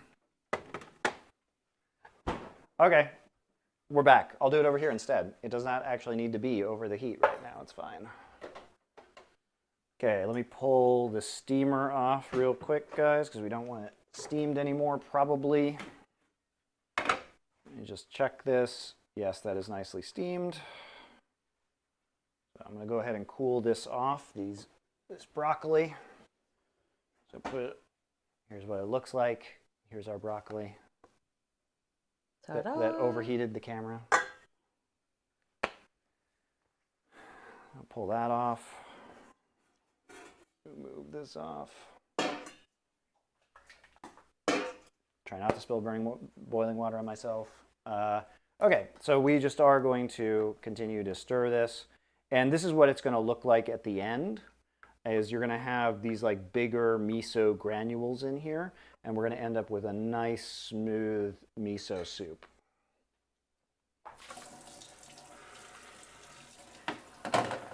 So shout out to Kenji, just a great way to gently introduce the ingredients into the miso soup. And basically what we're going to be doing now is just warming through our other ingredients. Because I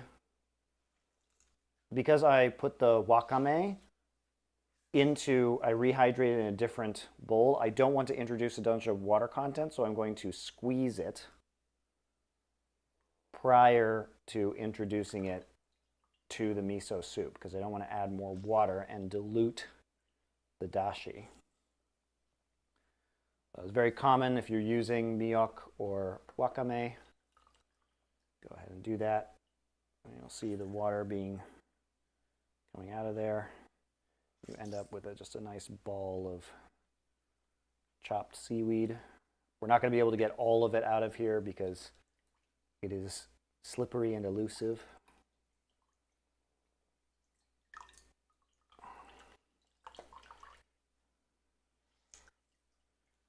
Just kind of transfer it from hand to hand. Get that going in there. Can you just put it in dry? You can. You can heat it up at this point in time. So after the miso goes in, you can put it in dry and then heat it on low so you don't boil it for just a few minutes. But like I said, it's harder to cut into smaller pieces if you do it that way. So that's not the way I like to do it, because I like to rehydrate it and then have it be in small pieces by the time that I add it to the soup. But you could technically cut it in the soup. You could, it's just harder. It's much easier to cut it in this bowl where I can just do this. And it's all contained in a small environment. I can do it in here too, yeah, but it's more spread out because it's in a larger volume of liquid in a larger pot. You do it how you want to do it. That's how I want to do it. deal with it. Okay. So the tofu here has, and I put it in this bowl, has lost some of its water.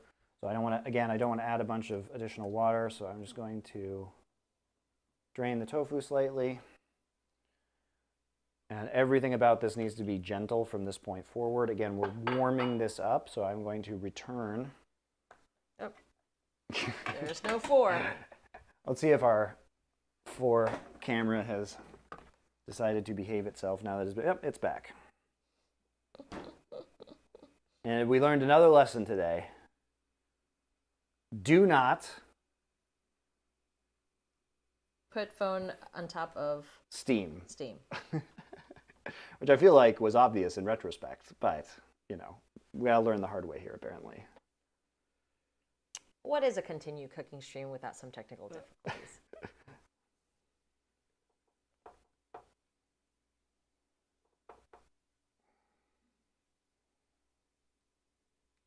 All right, here we go again.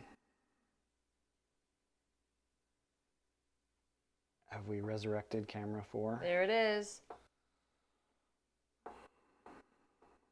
Let me just readjust this for you guys.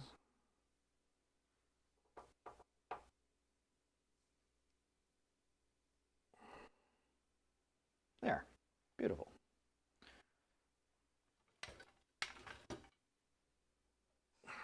We are humans, so we make mistakes. We are not faker. Okay. Tomorrow, lol, thank you very much. He says cooking setup is dope, Monty. It is incredibly dope. When it works. When it works. Okay. So there we have our miso soup. I'm going to just warm that. And as long as it's not going to boil, we can kind of just keep it on super low or simmer too much. We can just keep it on super low while we wait for us to finish the teriyaki so we can serve it all at the same time. Can't wait. You will. Oh, wait. Sting, you just joined us. He goes, you guys are almost finished. Yeah. That's a quicker one today for sure. Well, I guess also we've been starting later than the 9:30 that was promised. We may have to bump start time to half an hour later, guys, just because it'd be hard to get everything set up. Because we have to disassemble this setup, partially disassemble it, because we have to live here. So it does take time to set this up, and also we have to get kids out of the door in the morning. I mean, Max loves it when the table has all of your stuff on it, because that means he gets to eat breakfast at his desk while using his tablet. Yeah. And you can have dinner in front of the TV. Like, he loves it. I don't love that. Okay, so let us go ahead and cut 4 of these green onions. We're going to slice them very thinly. And this will be the last thing that we add into the miso.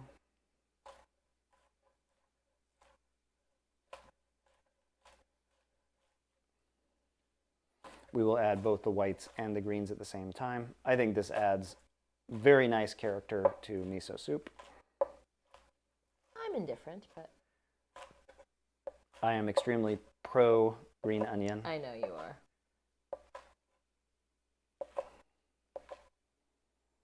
are. This should be enough. I'm going to save some of the greens for garnish for the teriyaki too. Zeps9565, first time in chat, Welcome. asks us, what shears are those? They look really nice. What brand is that? Shun, I believe S-H-U-N is Japanese brand. Yeah, and they are, it's nice and heavy. It's, they're very sharp. Yep. I'm pretty sure I've cut myself on it before. All right, so we are going to the final stage of the miso soup is just to add however many green onions you would like to add to it. Give it a good swirl. Grab a ladle. I will give you some miso soup because you're so hungry, apparently. And yeah, look at that. Delightful.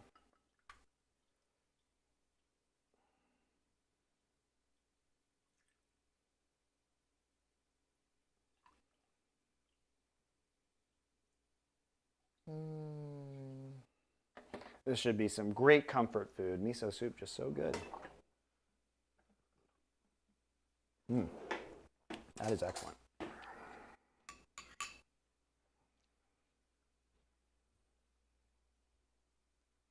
Oh my gosh, is that true? Be me, single, watching Last Free Nation content. See sponsorship for HelloFresh. Decides to try it. I'm tired of microwave meals. Learn to cook again. Gain confidence. Finally ask the girl I like for dinner at my place. She's impressed with my cooking. We get married, have a son together. Today we eat the meal that made her impressed. Love is beautiful. Wow, that's a hell of a story. That's a fast turnaround if it's true. Congratulations. That's awesome. XChip102, thank you for your subscription. Welcome back once again. 105 months. I was going to say 100 and what months now? Oh my God. Very, very good. It sounds like a copy pasta, but you know what? If that's true, so happy for you. Yeah, and now hopefully you can continue cooking here with us if you enjoy it. Feel free to cook along with your delightful wife.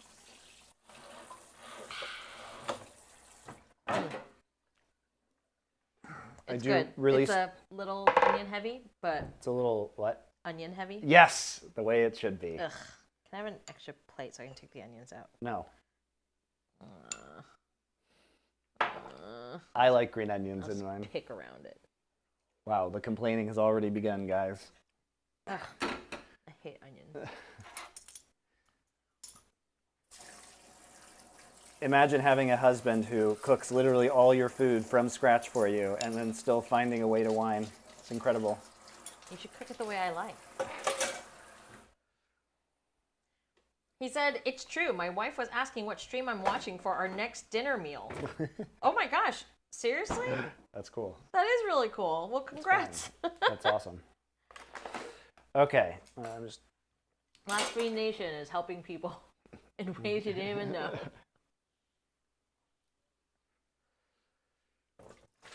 How are you married to someone who doesn't like onion? She does like onions. I just don't like these big chunks of onions in my soup. All right, it's time to teri some yaki. You might be wondering, what does teriyaki mean? Well, teri in Japanese means shiny or lustrous, and yaki means grilled. Okay? So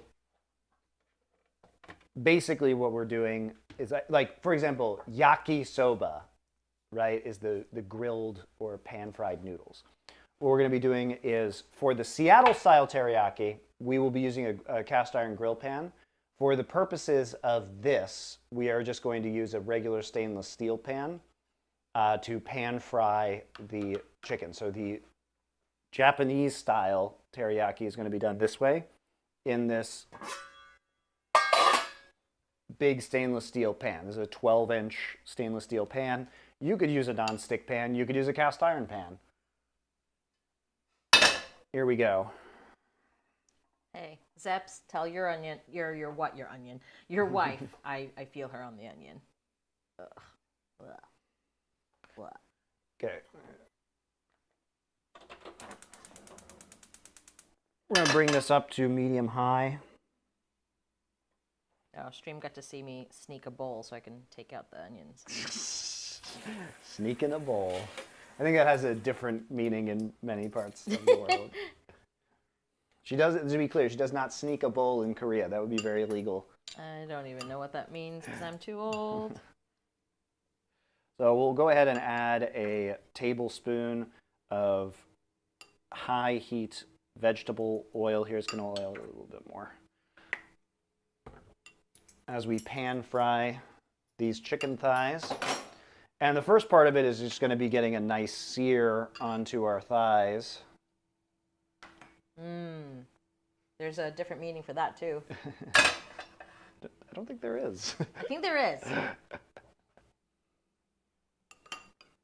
Getting a nice sear onto our thighs here as the oil comes up to temperature. And then we'll discuss different ways you could possibly do this. There's going to be a way that would take longer, but will result in, I think, crispier chicken skin if you have the skin-on thighs.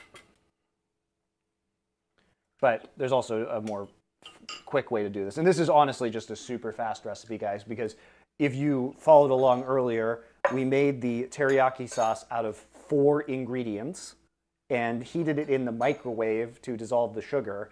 And then we basically just put salt and pepper on some chicken thighs and sliced them so that they would flatten out a little bit. And then we're just going to be pan frying them and then adding the sauce to the pan at the end. So this is all extremely simple. And you can put this together in like 15 minutes, 20 minutes max.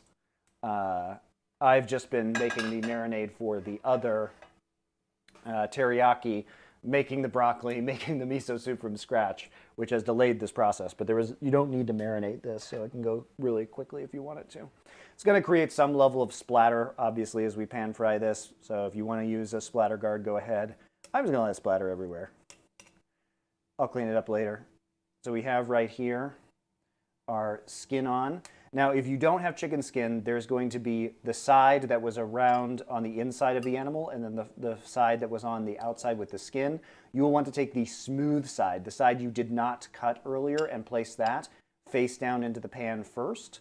I'm going to be using, it's easier just to say skin side here because I have chicken skin. So I'll be putting these skin side down. I want to make sure they're spread out so they cook evenly.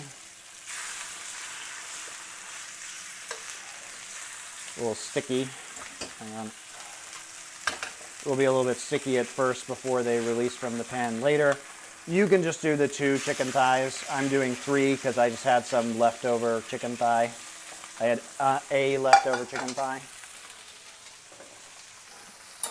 I don't have a fish turner or a metal spatula right now, so I'm using a silicone one. You're going to want to give these a nice press into the pan to make sure that they're all spread out, and also we're going to get a really nice sear on the smooth side or skin side.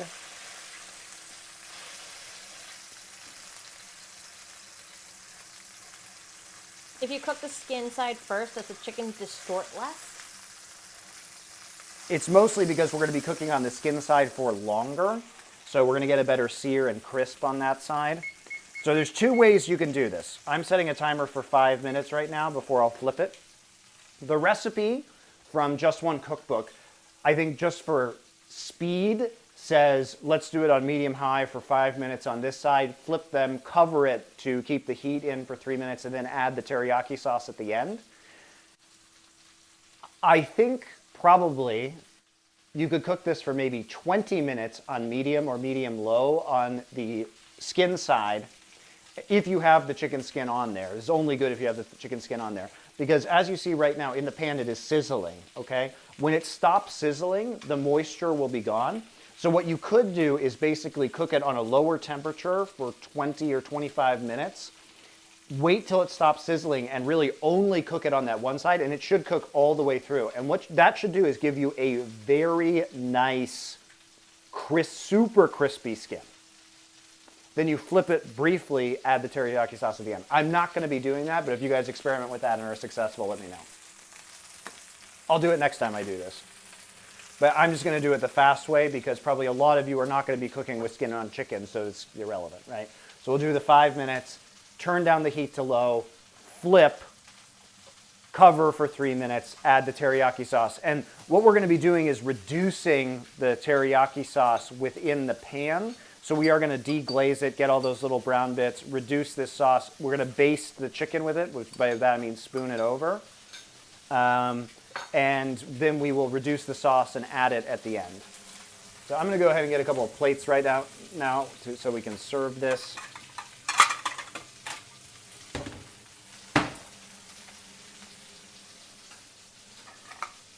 Maybe I'll just add a little bit of this broccoli on the side here.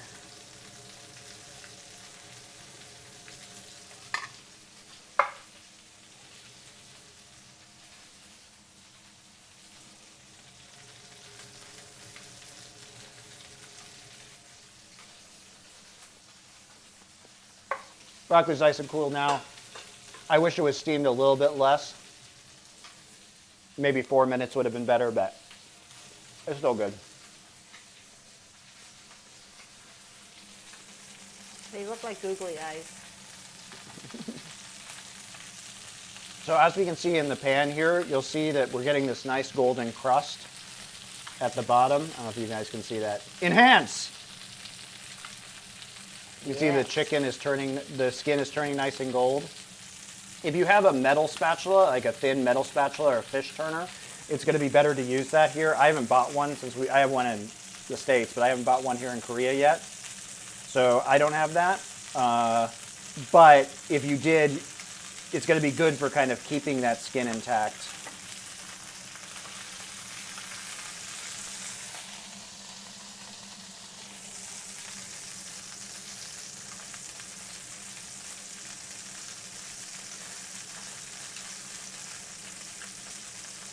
Sounds great though. You got that nice crackling.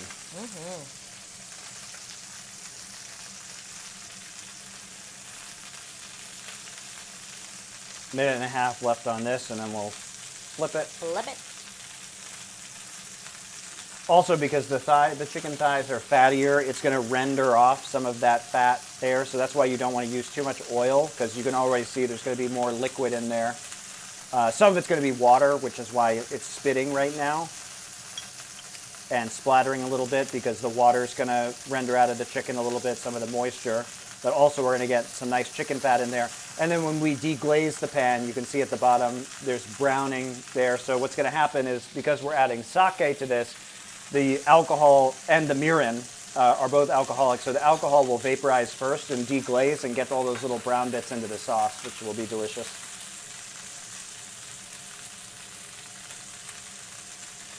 You can also see that it's almost cooked through as it is. You know, this is all white here. There's still some pink on the top, but we are going to be flipping it in about 30 seconds.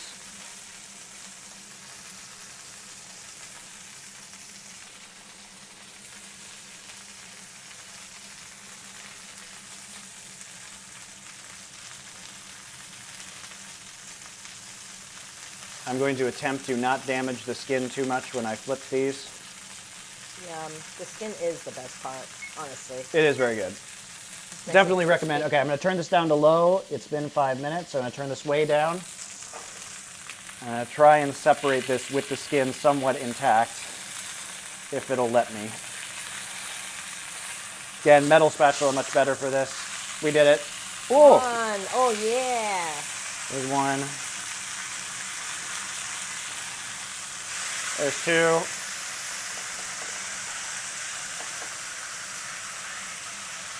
This one got messed up. Oh well. We got two. Skin. This is why you need the metal spatula, guys. Because you really need to get in there. I'll buy you one. Thanks, baby. So that's a bit unfortunate. That will not be the one that is making the final food edit. Okay, 3 minutes.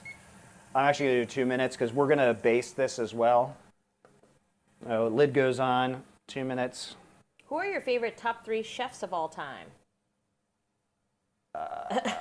Kenji, probably Julia Child.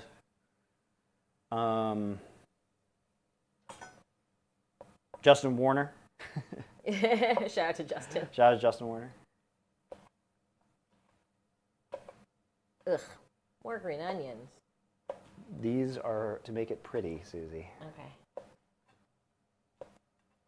Also delicious. Just add some freshness to the dish, you know?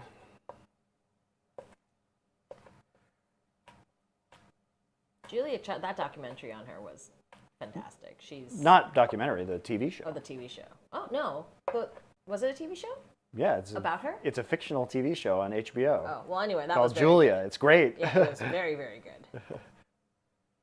It's crazy they found an actress who looked like her because she's a very strange-looking woman. She is unique. Yes. She's also huge. She's like 6'1". Who was the actress who played her? I forget her name. She's great though. She's really good.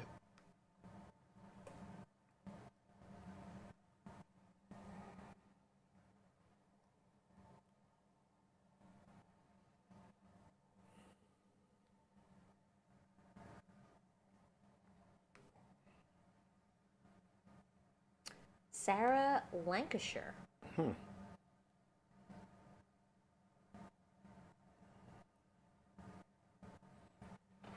So this will steam it a little bit. Again, we did turn it down to very low.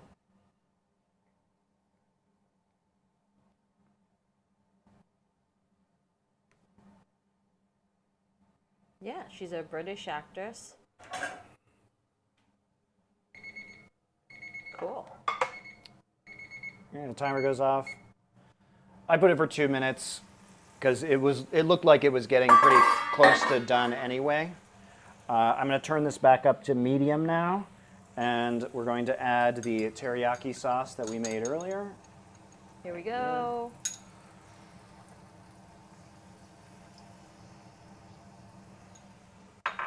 So we're going to try and reduce this sauce.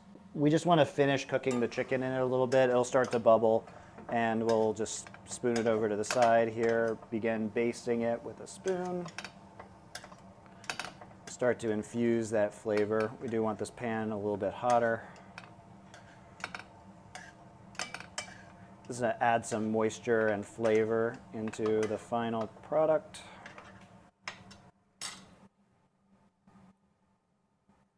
We also want to cook off all the alcohol now.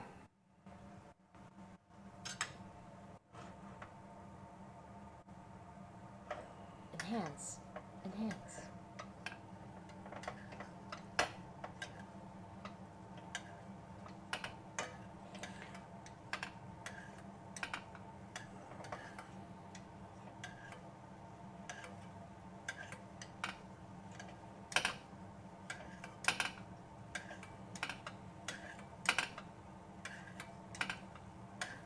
Spoon is very small. I should have used a bigger spoon.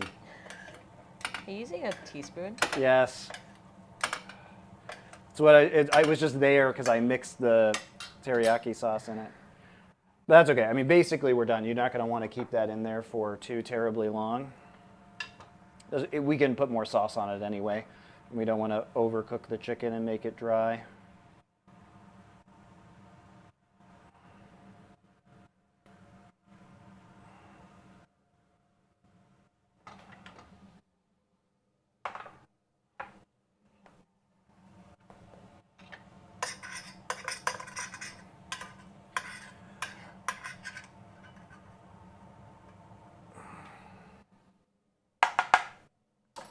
Okay, so now what we've got is we want to stir the sauce and make sure that all of the brown bits on the bottom are going to get incorporated into the sauce for maximum deliciousness. And we want to reduce this so it thickens, which it will do because it has sugar in it, and as we evaporate some of the water, it will naturally become thicker. Again, this is the mirin. There's a lot of sugar in the mirin, plus we added a tablespoon of sugar with the sake and the soy sauce. Does cooking meals at home help control your weight, or is eating like this still making you fat? Does it still make you fat? Just depends on how you eat. I mean, look, I will tell you how you can ensure that you do not get fat. You literally do not eat anything that you don't cook yourself from scratch. Because I guarantee you, you're not going to make an entire pie or ice cream. And if you do eat that, it's going to take so much effort for you to make it that it's fine. That's the Michael Pollan rule of eating, right? You will never be fat if you do things that way. Because you are actually too lazy to do. The problem is you just get additional calories from processed foods. So force yourself to make your own ice cream, and you will not eat ice cream very often. It will actually be a treat. You know what I mean? Okay, so this is thickened up. It's gonna thicken more As it cools. as it cools. So I don't want to make it too thick at the moment. But I'm just going to go ahead and put it back into the bowl from whence it came.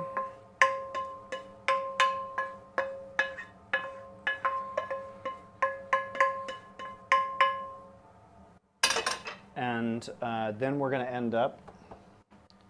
Did I throw my spoon? What did I do with my spoon? My spoon! All right, my pathetic small spoon is now, let's do it over here. You can kind of see the consistency of the sauce. So it's still pretty liquid. This is going to be personal preference, honestly. But we can start the process of plating and, I know everybody's favorite part, gimbaling the teriyaki. I have white rice here. I am serving the teriyaki with some of the steamed broccoli and white rice because I think this sounds like a nice combination.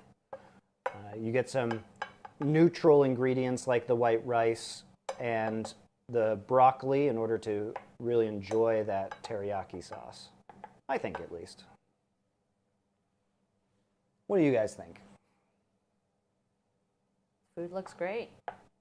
Faytuck says, I know a lot of fat people who cook all their own food, but I'm in the South and they fry everything. Yeah, exactly. So it also depends on how much of it you eat. Yeah. But, you know, this is a pretty healthy meal, guys. I mean, this is pan-fried chicken thigh, miso soup with steamed broccoli and rice. Like, this ain't that bad for you. Oh, it got a little bit of sugar for sure, but it's used in a sauce and used sparingly. So I'm going to very gently cut this now into strips. I'm going to try and preserve the skin as much as I can, mostly for presentation purposes, if we're being honest. I wish I had my phone. I want to take a picture of it. I love food pics. But you love gimbaling, so. We can do both. Turns out. Not mutually exclusive. Ow, ow, ow, ow. No. Use the spatula. Well, I can use my fingers most of the time, but yes, I will use the spatula.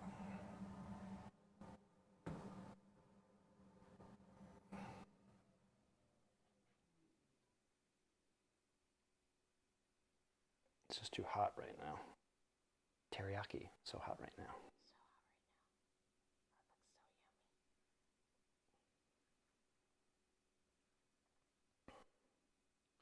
So hopefully your teriyaki looks delicious. This is why it's just better with the skin on, though, because look at that nice golden color we get from the skin. It's harder.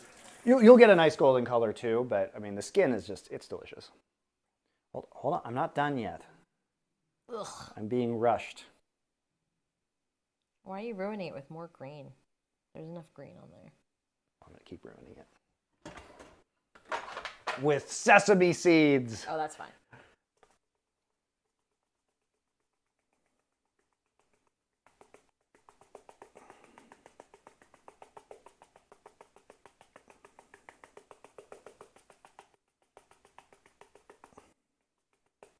Ruined. That's what you guys are saying, right? Ruined. Sorry, I gotta move some stuff around real quick.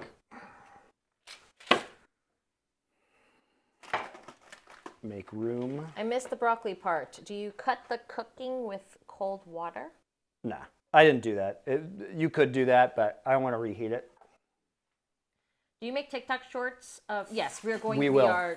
We will. It's all in the plans. It's all in the gears of continue cooking. It's gonna happen. It's in the gears, as my wife would say. The gears are turning. I'm just mixing. I'm mixing things. It's jammed in those gears right now. Yeah. I'm gonna give you food so you can talk again. I mix sayings like I do song lyrics.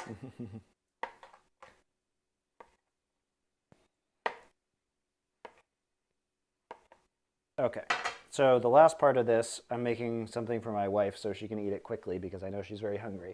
So the teriyaki sauce is going to continue to cool, and what we can do is just go ahead and spoon it on there.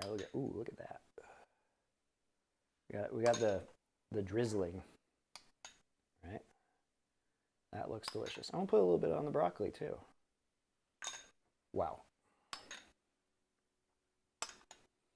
And this sauce is very simple and very good.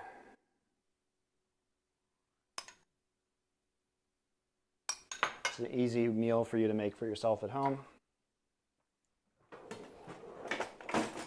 Thank you, sir. I'm giving this to her now. We're increasing efficiency so that she can talk to you about the flavor while I engage in some disgusting hardcore gimbling. No drizzle for the rice. Well, the sauce kind of seeps underneath the rice. You can do that if you want. The broccoli is slightly overcooked. I understand. But the chicken skin is crunchy and delicious.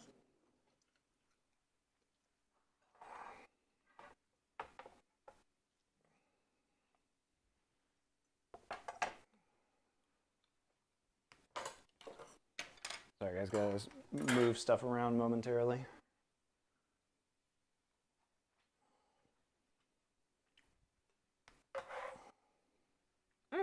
You know, this actually tastes different from the one you made yesterday. Okay, then.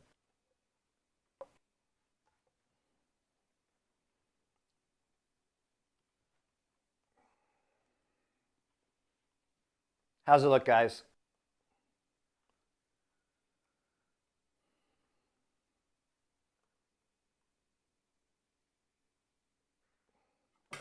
Did you bring it up for them?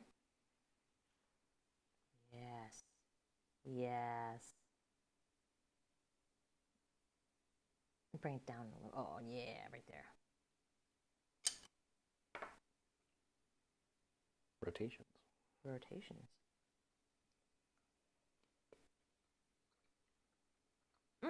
I feel like the sauce today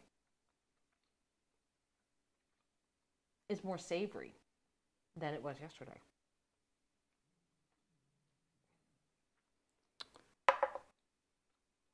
This is a very, very tasty sauce. And like you said, it's very light. Yeah, it's very light. Even though it's sweet.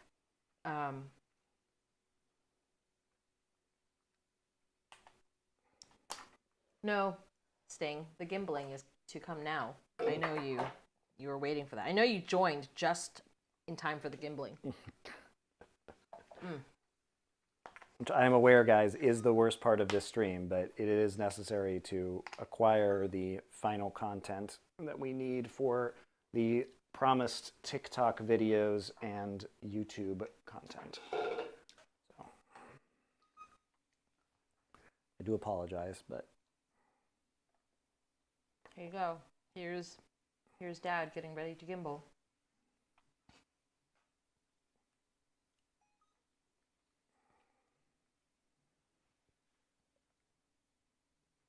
hello?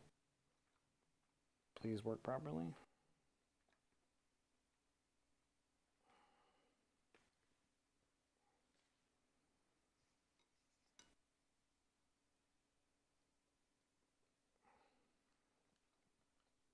Please orient the right way. Not gonna Sting, how far away do you live from us? I'll go back to 30. Hang on just a second, guys. It's not changing orientation.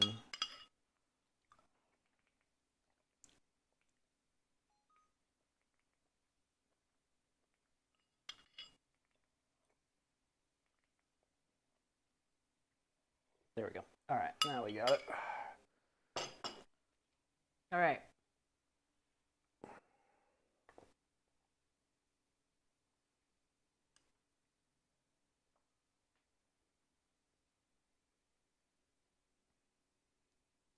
We're getting some shine from the water here.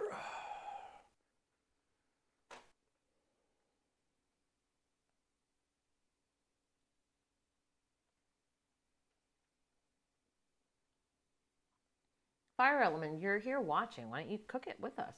Then you could eat it instead of settling for your CJ dumplings.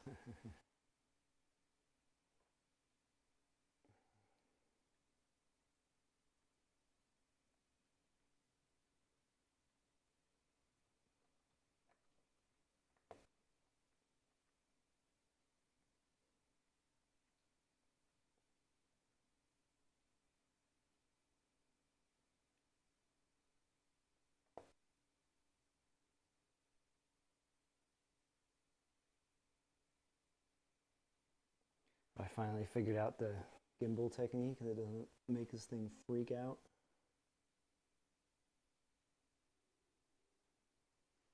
Or have I spoke too soon? Your stove is still broken. That's unfortunate. Oh, Fire Element said why he can't cook along with us. I think it's a lie.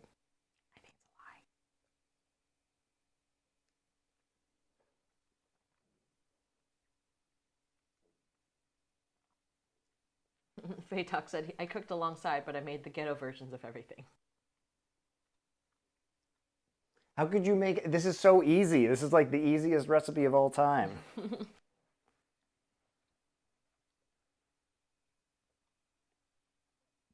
You know what? Baytox, take a picture of it and send it to us anyway. I want to see this bastard son version of your dish.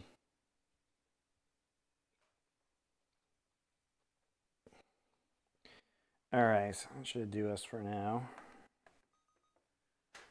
We've got other things to gimbal.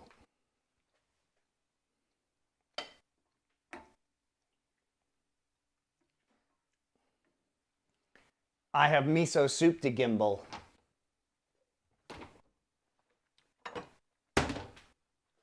How is it?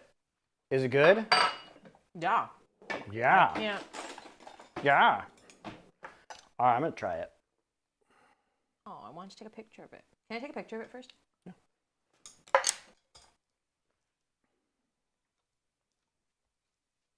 I will use this cam. Yeah. Actually, just unplug it. Are we on camera 1? Yes, we are. You could change that for yourself. I could, so that I don't come on camera. Sorry, guys. There we go. My wife, who has spent her career in front of a camera, does not want to be in front of a camera.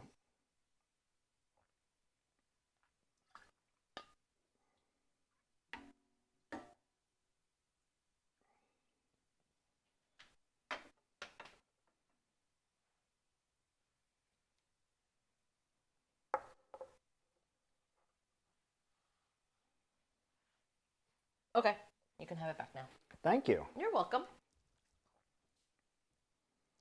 The gimbaling must resume.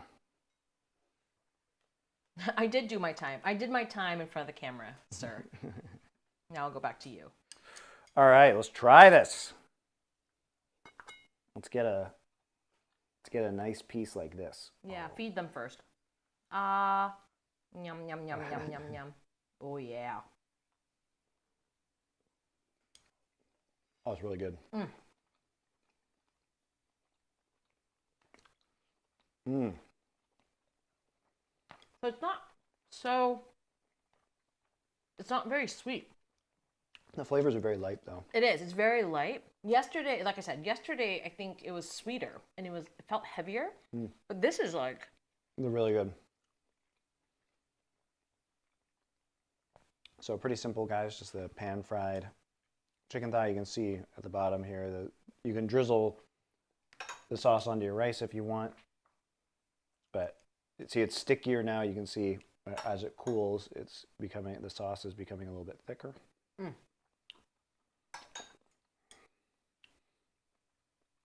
If there's too much sauce on the rice too, you tend to need a spoon. Mm. The rice won't stick together as well. Oh no, I've run out of chicken. Well, we ain't done. We have our side-to-side taste test coming.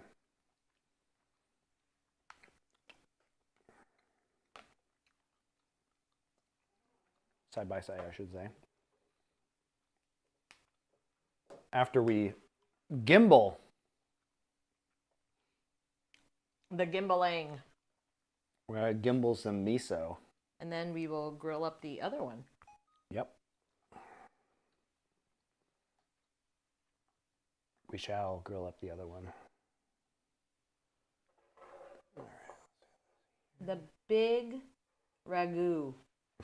Good name. It says, I love you, Monty. And Susie. I love you, ragu. I do love ragu. We'll do some raguing on this stream, no doubt. All right.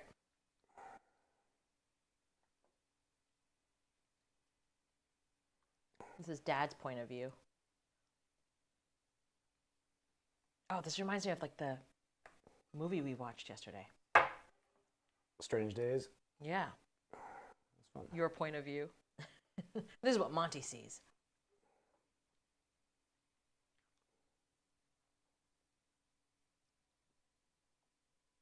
No, stop doing that. Okay.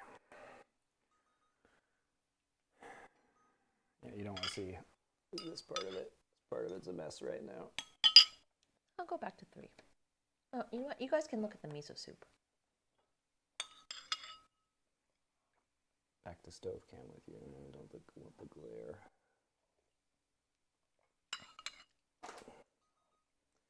It was working perfectly before.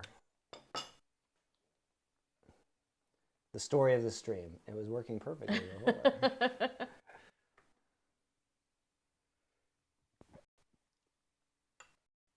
No!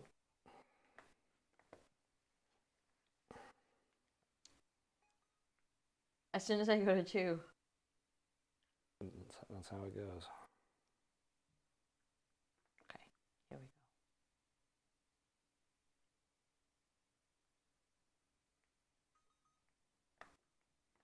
go. No, I'm just not. I don't want to make you guys nauseous, especially if you're eating along.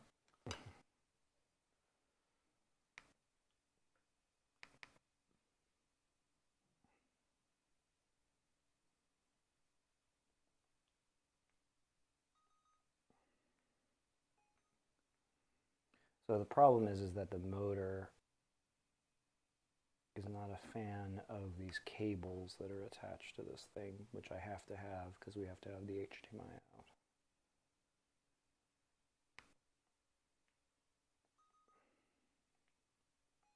Sorry, we don't need very good footage of miso soup. I don't think that's too interesting.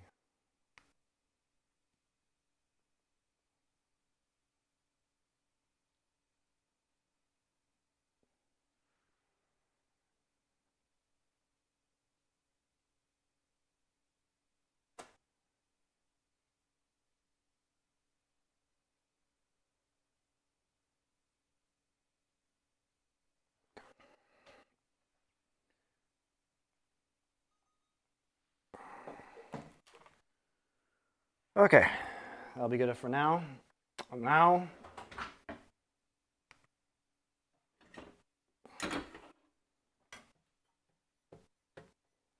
we go back to Seattle teriyaki.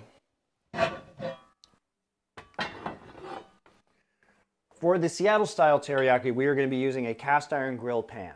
If you have a charcoal grill, I would just use a charcoal grill for this. That's going to create better flavor. You could do it outside on a gas grill as well. I am in an apartment in Korea, so I cannot do that. What I can do is heat this up really, really hot, add some oil, and then open all my windows. All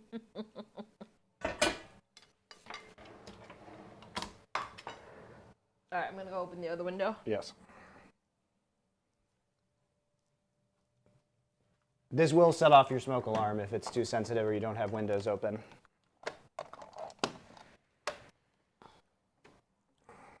Ooh. They're getting ready for Children's Day stuff. There's boats out there. Nice. Okay. So returning to our Seattle-style chicken teriyaki from the New York Times. This has been marinating for a while now.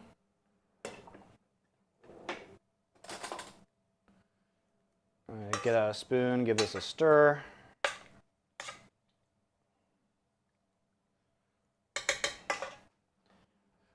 We still have our raw chicken tongs. This was the plate that the other raw chicken was on, so we'll just put it on there. We're going to cook it through anyway, so it doesn't matter. I'm going to take out all of our chicken.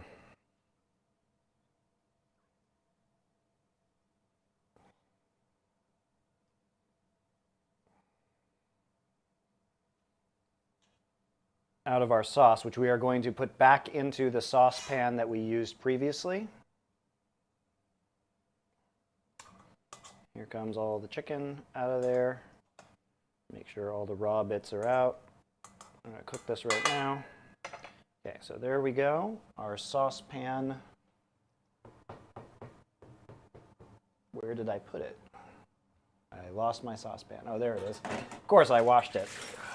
Or I put it in the sink, but we'll just rinse it out. It's fine. Okay, here is our saucepan. So put the chicken on a plate. Take the remaining sauce and that we marinated it in, and we're going to put it back in the saucepan that we originally heated it up in. Now what we're going to do is we're going to add a cornstarch slurry. What's that? To thicken it up. So let's put our chicken aside. Dry out my spoon.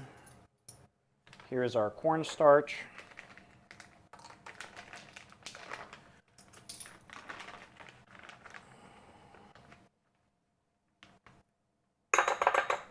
So before we do anything else, let's go ahead and get this on the stove and reheat this before we add our cornstarch slurry.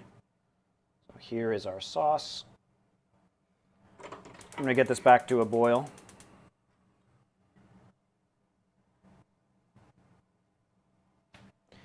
While we're doing that, we're going to get 2 tablespoons of cornstarch.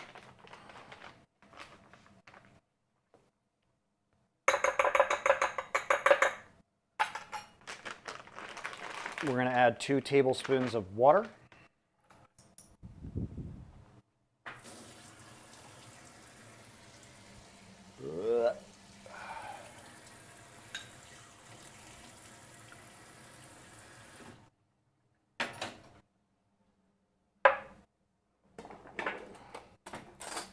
Take a small spoon and mix this around.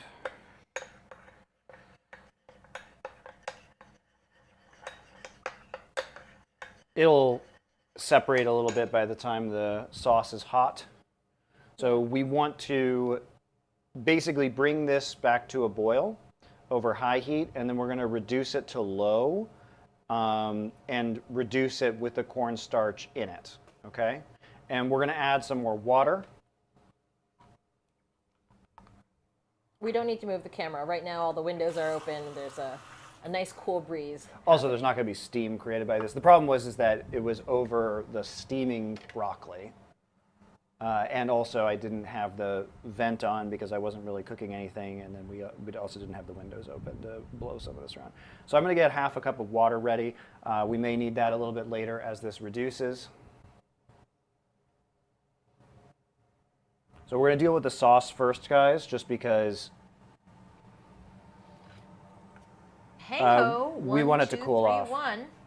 Welcome back. Subscribed. Thank you for your subscription. For 5 months. Appreciate that.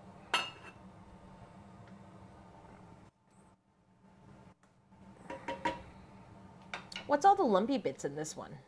Garlic. Ah. Minced garlic.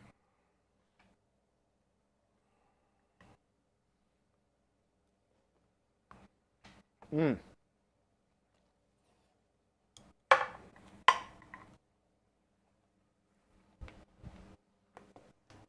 Monty mukbang stream. Mmm. Oh, great.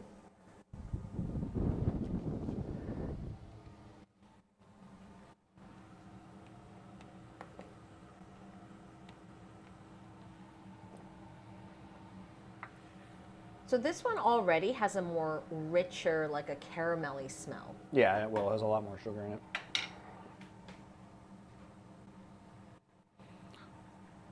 So we're bringing this to a boil. It's good. You can taste the cinnamon and pineapple in there. It's nice. I can smell the cinnamon.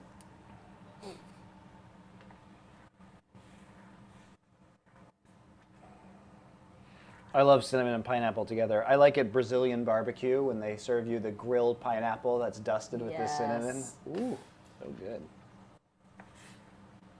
This will boil over really quickly, so you gotta keep an eye on it. So we're immediately, as it starts to boil, gonna turn it down to low. Here's our 2 tablespoons of cornstarch and 2 tablespoons of water. We'll give that a stir. We will now introduce this. This is going to thicken it pretty considerably. Quite a bit of cornstarch, actually, for such a small volume of liquid. And now the stirring begins. That's the content everyone's here for. Stirring content. Nicole's not here to watch the stirring.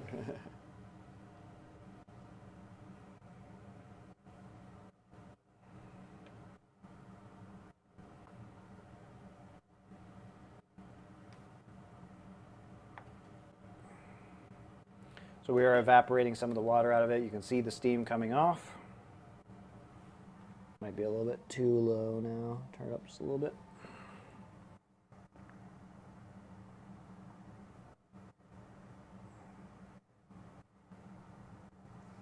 So the New York Times recipe says we want this about the consistency of heavy cream. It is a little bit watery for that right now.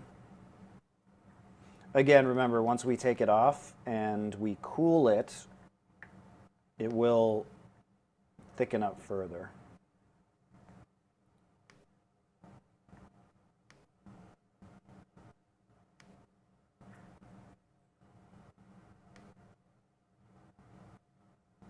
Chat, you're so quiet. You guys just actually cooking along or Mesmerized. mesmerized? In the meantime, I'm going to heat up my cast iron grill pan here because we can start it's going to take a while to cook through all of these thighs of the chicken. Again, you can do this on a grill. Charcoal grill would be best. I don't have access to a charcoal grill right now, or a gas grill or any kind of grill. You can also heat it, you could put it on a baking sheet and broil it in the oven. That would be another option. Have you ever cooked on an induction stove? Not yet, no. Can you cornstarch slurry this? I did that. What? I literally just did that. Chat, please. So basically we have a half a cup of water here where we can introduce more water as we reduce this if we need to adjust the consistency of it, which we do not need to do right now. We just want it to be super thick, right? Not super thick. Like I said, it says about the consistency of heavy cream, noting that, of course, it will, as it cools, you know, continue to thicken. So that's actually looking pretty good. I'd like it thicker. It will be as it cools. So I'm turning this grill pan onto high because we really need to get this pan hot. I'm going to just oil this with a small amount of canola oil. Use whatever high heat oil you want. Avocado oil, any kind of vegetable oil, peanut oil.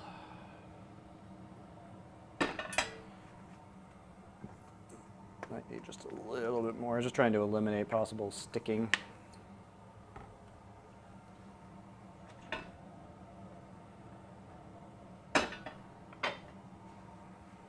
Can we see the pan? Yeah, I think that is probably thick enough right now. It's getting a little bubble, and the bubbles are very slow and almost molassesy. Yeah, that consistency looks good. I'm just going to go ahead and cool that pan off. So I think our sauce is pretty much done. It's sticking to the back of the spoon. It's kind of what you want. Here, I'll show you guys. That looks pretty good.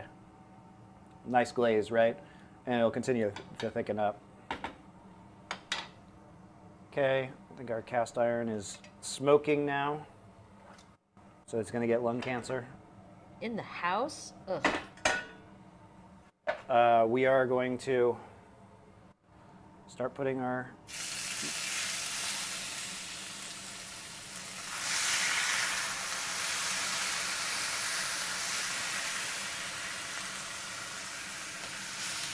so I can get about 3 of these on at a time.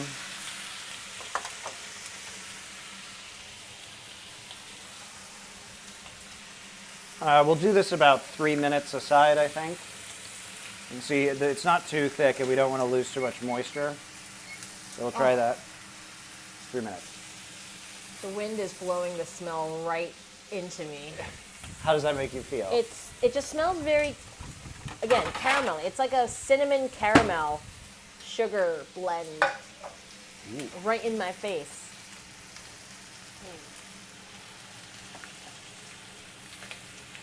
I think we can get a better shot here. What do you guys think?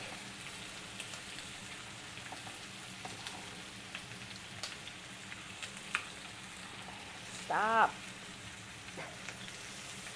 No. Enhance. Just enhance. That's all we need. Yeah.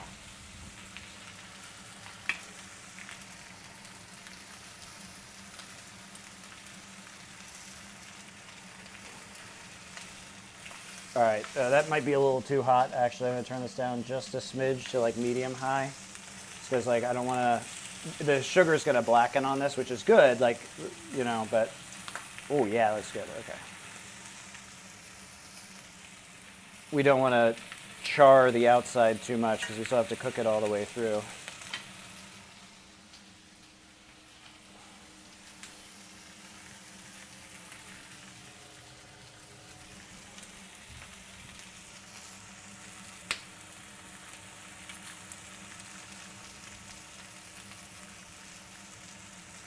How does this look to you guys? Miss Artemis 2 is now following. Yeah, we got a couple of new followers today. Good. So welcome, welcome. Glad you guys are here watching the cooking stream. If this is your first time, you know, some of our recipes are more complicated than others. This is a fairly easy recipe, easy day. Yep. I'm gonna run the air purifier too. It's starting to get smoky in here.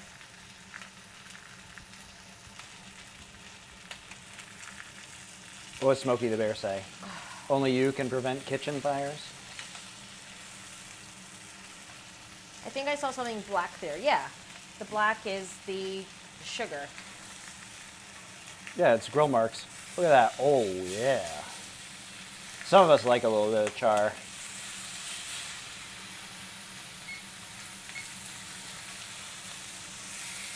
Oh, yeah.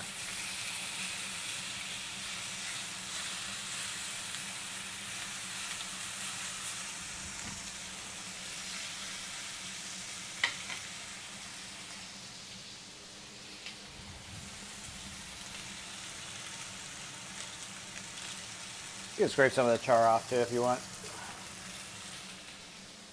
Oh, that was good.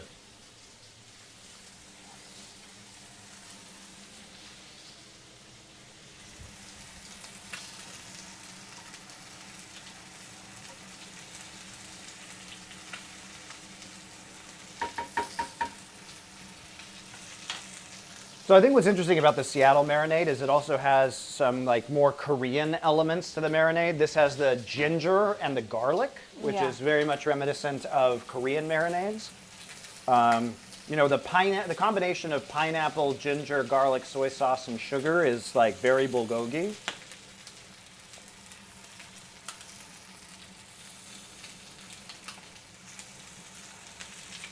Yeah, I think the pan was just a little too hot to start. And that's probably. Yeah, it's looking good. Huh? It's looking good. Yeah, it's okay, guys. It's a little charred, but. Well, the pan has cooled down now, so the next batch will be a little bit less charred. Yeah. And you can always just cut off that charred part if you don't like it. Yeah. But the pan is cooler now. I did turn the heat down for that reason. It's like on medium high now. But we're going to do multiple batches of this because we have a lot of chicken. And I actually like it a little charred, so not a problem for me personally.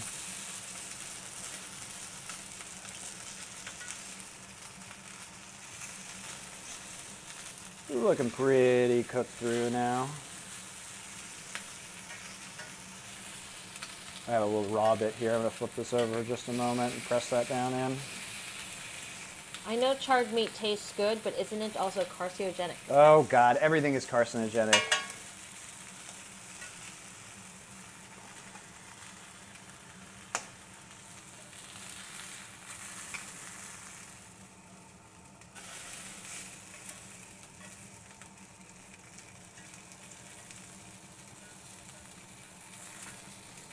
Like, don't cook over charcoal if you're concerned about that.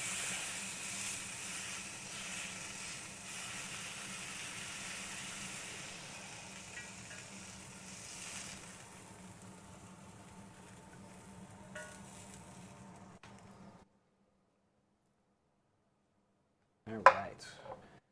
So, batch 1 going. Get batch 2 going right away. Use just a hair more oil in here.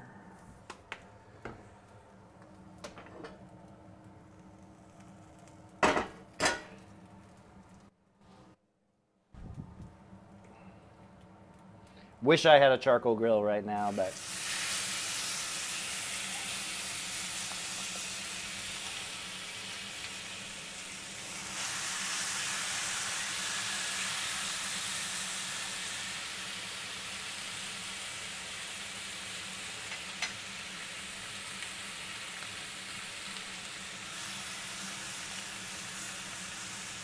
trying to spread this out so it'll cook evenly.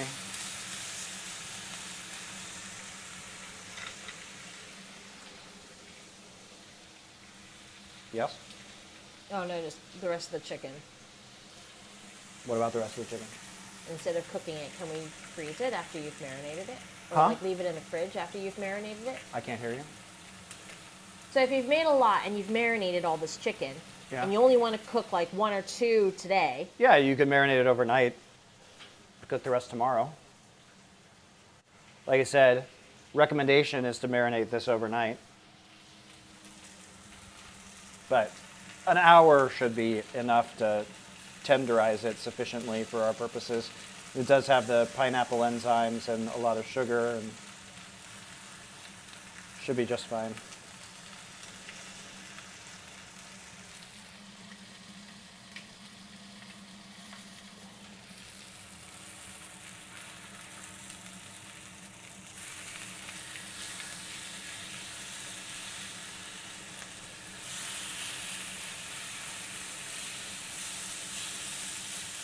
There you go. That amount of charring may be more some people's speed.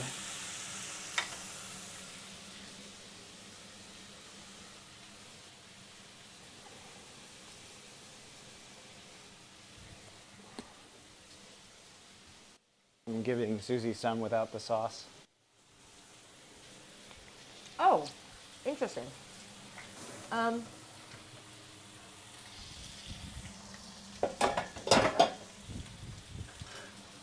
You can definitely taste the cinnamon and the pineapple. Yeah.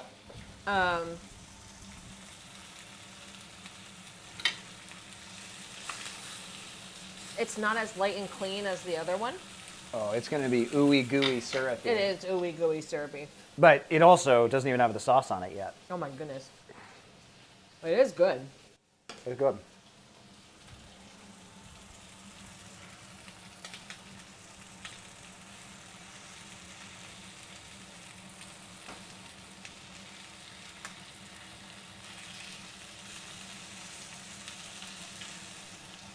She's coming over to steal more now. She's abandoning her post.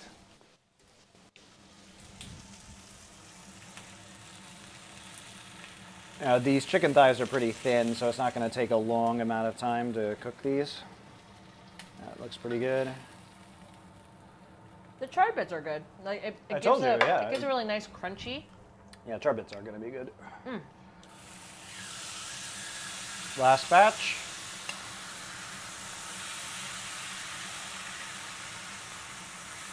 Would the cinnamon flavor be stronger or less if we used sticks? The cinnamon stick is what you should use. I just made a mistake in ordering food, and I added more cinnamon. I like it cinnamony, but it'll be a little bit less if you just add it to the first part of the marinade, heat it up, and then remove the cinnamon stick like I told you to. But it's good.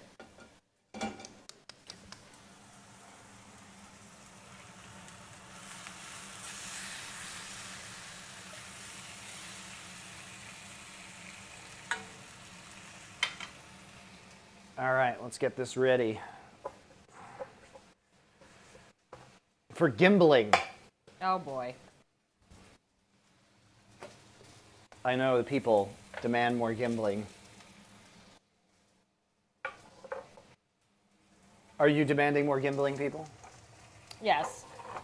I think Sting would have been very lost this weekend without the gimbaling.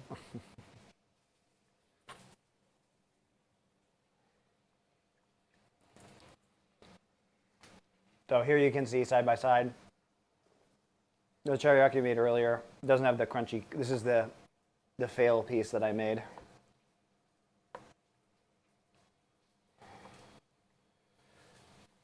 This is the skin off. I removed the skin for the Seattle style teriyaki.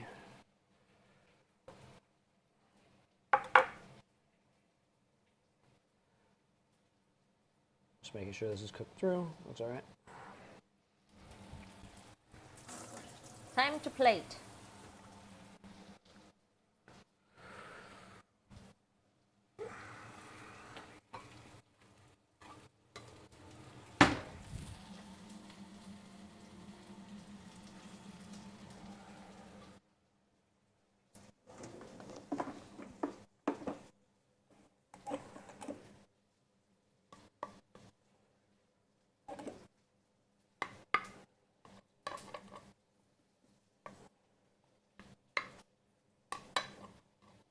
We'll add some very cold broccoli to this, but no one will know.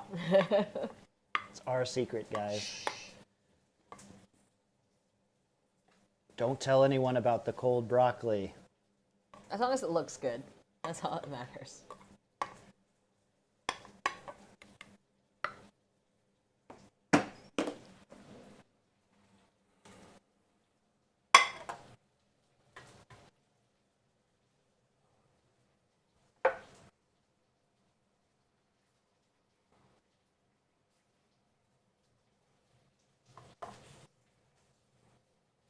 You know, if I was going to make this again, I might add some. And I was grilling it. I would definitely add some grilled pineapple to the side. Oh yeah. I think I'd definitely do that. That sounds I super feel like good. grilled mango would go good with this too. Nice tropical. Yeah.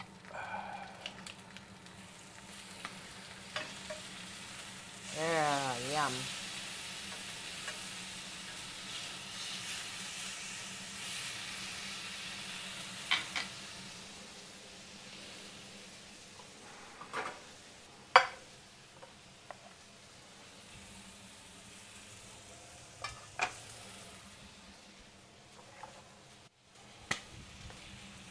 Ta-da! Ta-da! And we're gonna. The sticky, sticky teriyaki sauce. The sticky, delicious teriyaki sauce. We'll give this a drizzle onto the rice too, you know?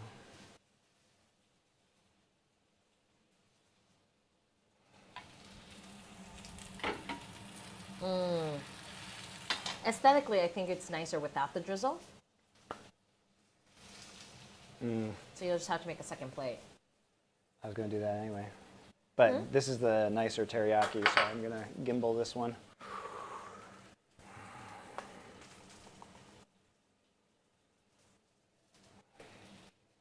All right, guys, here you go. Here is your. Let me move this plate just so we have a clean background, full frame, clean.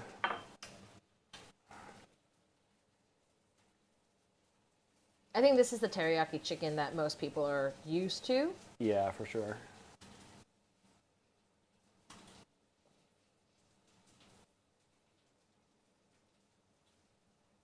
You're rotating too fast, sir. Oh, it's difficult to do it slow.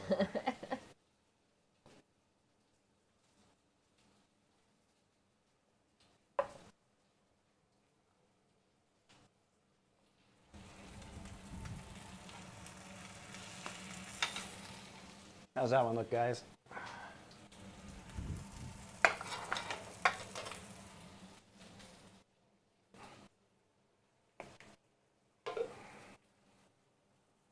Time to gimbal. That's right. May I interest you in some light gimbling? Let's take a look at. Do you need to take those off the stove? Oh, yeah, second. It's okay for right now. I guess I can do it if you're concerned about it. I am. Okay. Turn off the heat. I don't know. What do you guys think? Does it look better with the sauce on it or without the sauce on it? The rice.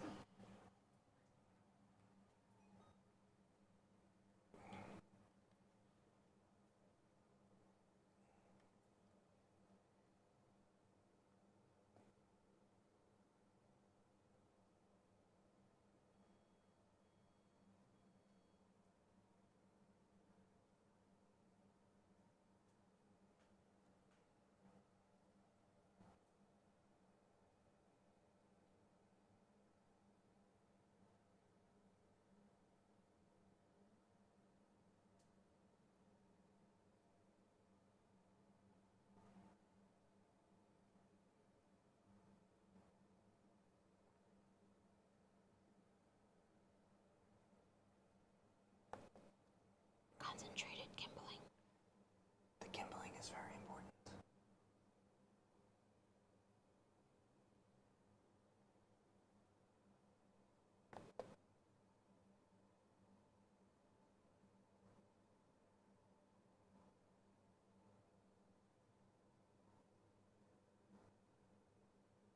It tastes better with the sauce on the rice, of course, but does it look better?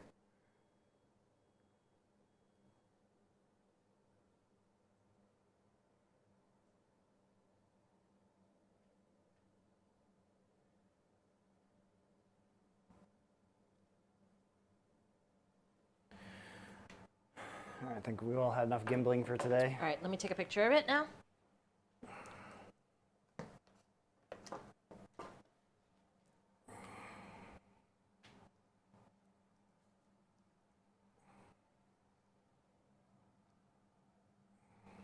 Thank you.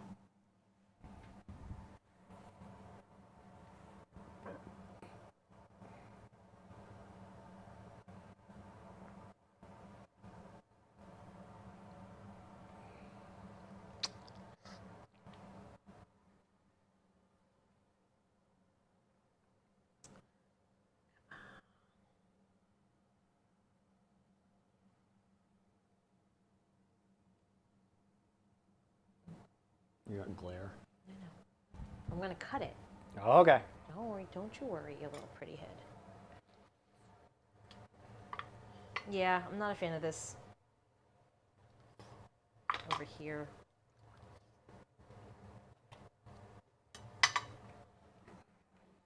Maybe if the broccoli looked like that. Here.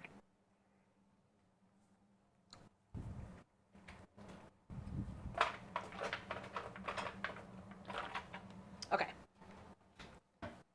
You guys like my side duck? Oh, is that for me? I need you to do a taste test. Oh. You ate the rest of your other chicken? Here, take this. What the heck, Susie? Oh, I told you I ran out of chicken. No, I told you gotta save some. Well, there's that whole other breast over there, or the other thigh. Okay. I told you we were doing a side-by-side comparison, so now she has to eat mine. You can have it. Okay, so this one is considerably sweeter.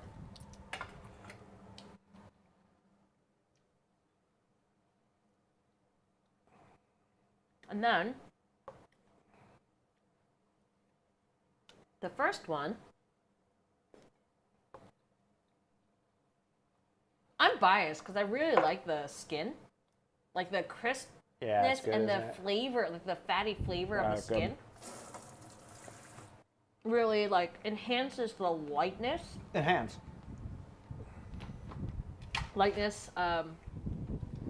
the flavor. And it's not as sweet. This one, the Seattle style one, still delicious. But yeah, definitely.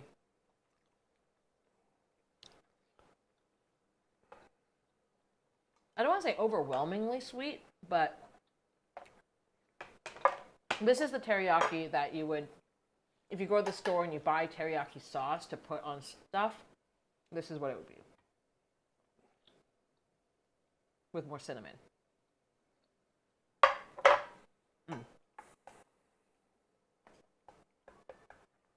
I'm gonna try it. Feed our fans. All right, say ah, everyone. Ah, yum yum yum yum yum. It's still very moist though. Mhm. The sauce is really delicious on this. You obviously do get the char as well.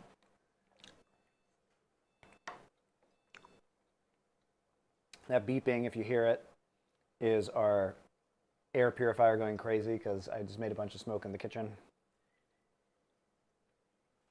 Here, I will. Do you want to try the thing with green onions and sesame seeds on it? I'll steal this one. Outrageous. It wasn't about me, it was just about which one she wanted.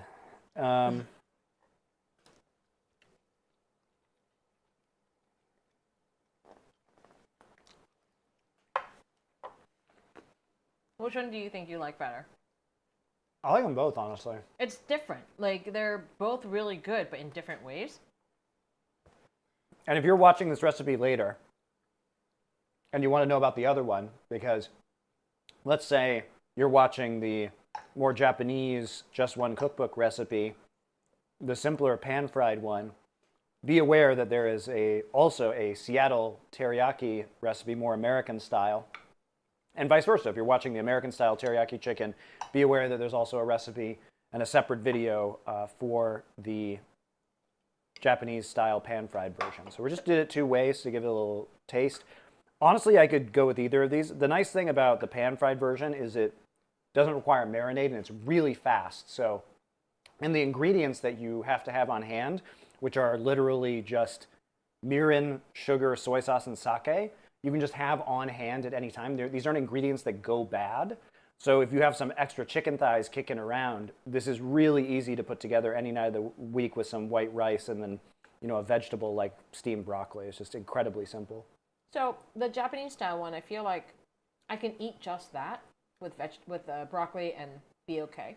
This one, I need the white rice to cut the richness of. Yeah, it's very rich. Yeah.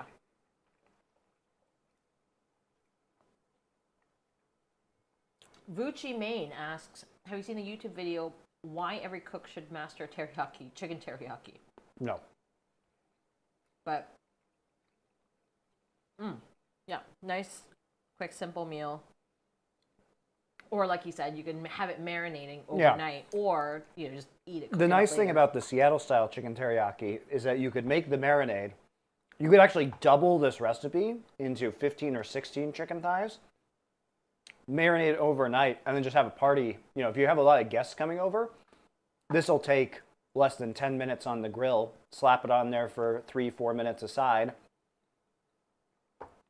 and all of a sudden, you know, you have enough food for a lot of people, which is nice. Yeah. Oh, grilled pineapple would be great with this. Yeah, and, you know, having grilled pineapple, getting pineapple spears and just slapping them on the grill would also be really good. So it feels like, you know, if I was thinking about how I would make each of these, Susie, I think for our family, you know, because of the number of recipes and the ease, I could easily see myself making this on just a weeknight. Japanese one. Yeah, the Japanese one. Yeah. If we were having a lot of people over, let's say we were having 6 or 8 people over, I think this Seattle one is really good because it's easy to make in bulk, in like a batch. Yeah. And I think it just depends on kind of what you're hungry for. Miso soup, really good with the Seattle. Again, it's like the salty and the sweet, right?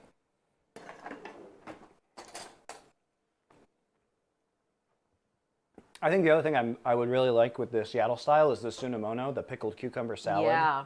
Because I think having a pickled vegetable with this would be really good to cut some of the sweetness.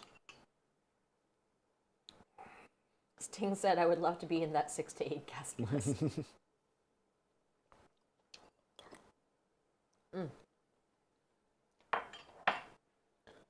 That is all very good. Oh, I'm full. And if you guys haven't cooked anything yet, both of these are incredibly easy. Like I said, this took a long time because I was making miso soup and dashi from scratch, and I was steaming the broccoli, which again you can just do in the microwave, and I was creating the marinade for one while creating the sauce for the other one, and doing one of these, as you will see in the individual YouTube videos, really fast. So, yeah. That was a great lunch. Thank you, chef. This is also great for meal prepping. You can make this, and I think you'd be pretty happy just like putting this into individual containers and eating it for lunch over the course of the week. I'm sure that's what we're going to do with all the leftover Seattle-style teriyaki. Try and feed it to my kids for dinner. Hopefully they'll like that. It's sweet. It is sweet. Max is weird about sauce, but he likes cinnamon, though. He does like cinnamon. We'll find out, I guess. Christopher, he likes bread, he likes cheese, and he likes egg. But if I give him an egg and cheese sandwich, he hates it. So I don't know how this works. But yeah, if anything, we have plenty for us to eat.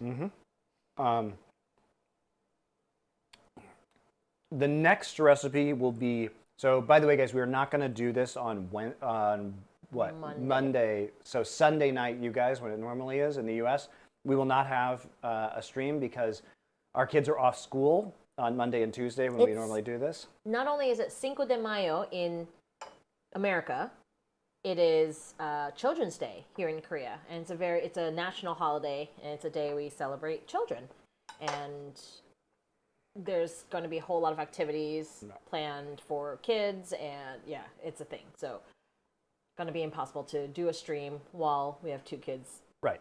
So we will return next Wednesday at 5:30 Pacific, probably 6 Pacific if we're being honest, and then 9 p.m., 8:30 or 9 p.m. Eastern time. I believe that's 2 a.m.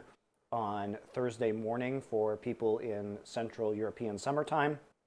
We are going to be doing a steak and garlic rice, which is something you might find at a hibachi restaurant. So it's going to be our last Japanese item.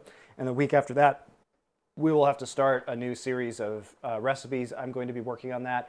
It will probably be a lot of Korean food for the next couple weeks after that, and then we'll figure out what we're doing beyond that point. If you guys have requests or suggestions, please let me know. There's a ton of stuff we could do. I'm trying to, keep, as we discussed, we started with Korean food, then we moved into Japanese food for a few shows. Then we're going to go into Korean food, but from there, I think we'll probably keep it to a week or two of one kind of food, style of food, whether that's like Mexican or something like that. We may have themes like, what can I do with all those rotisserie chickens I have? And we'll do a bunch of rotisserie chicken dishes potentially, just to show you guys how to deal with that kind of ingredient and different ways you can change it in order to make different meals and keep it, keep variations on it. So we'll think about those themes. If you guys have requests or suggestions, please let me know. But yeah, that's going to be it for today. We knocked 3 recipes out. Woohoo! We got our more Japanese style from Just One Cookbook. Shout out to Just One Cookbook. If you guys are looking for great Japanese recipes in English, that site is an excellent resource. We did our Seattle style, more American chicken teriyaki variation, courtesy of the New York Times Cooking. And then we used Kenji's miso soup recipe, which we made from scratch with the dashi. And this is just easy and delicious. I love having just miso soup. Obviously it's served a lot of breakfast. This with rice is a very common, and some fish is really common Japanese breakfast. I love Japanese breakfasts. So nice to wake up and have that hot bowl of miso soup with a grilled fish and some white rice. Very healthy. Really nice way to start your day. So if you have a big pot of miso soup, got a lot of uses for it, turns out. So, yeah. All right, guys. So we will see you again in 1 week. So until then, please continue cooking and pray to the audio gods. And we will see you then. Bye.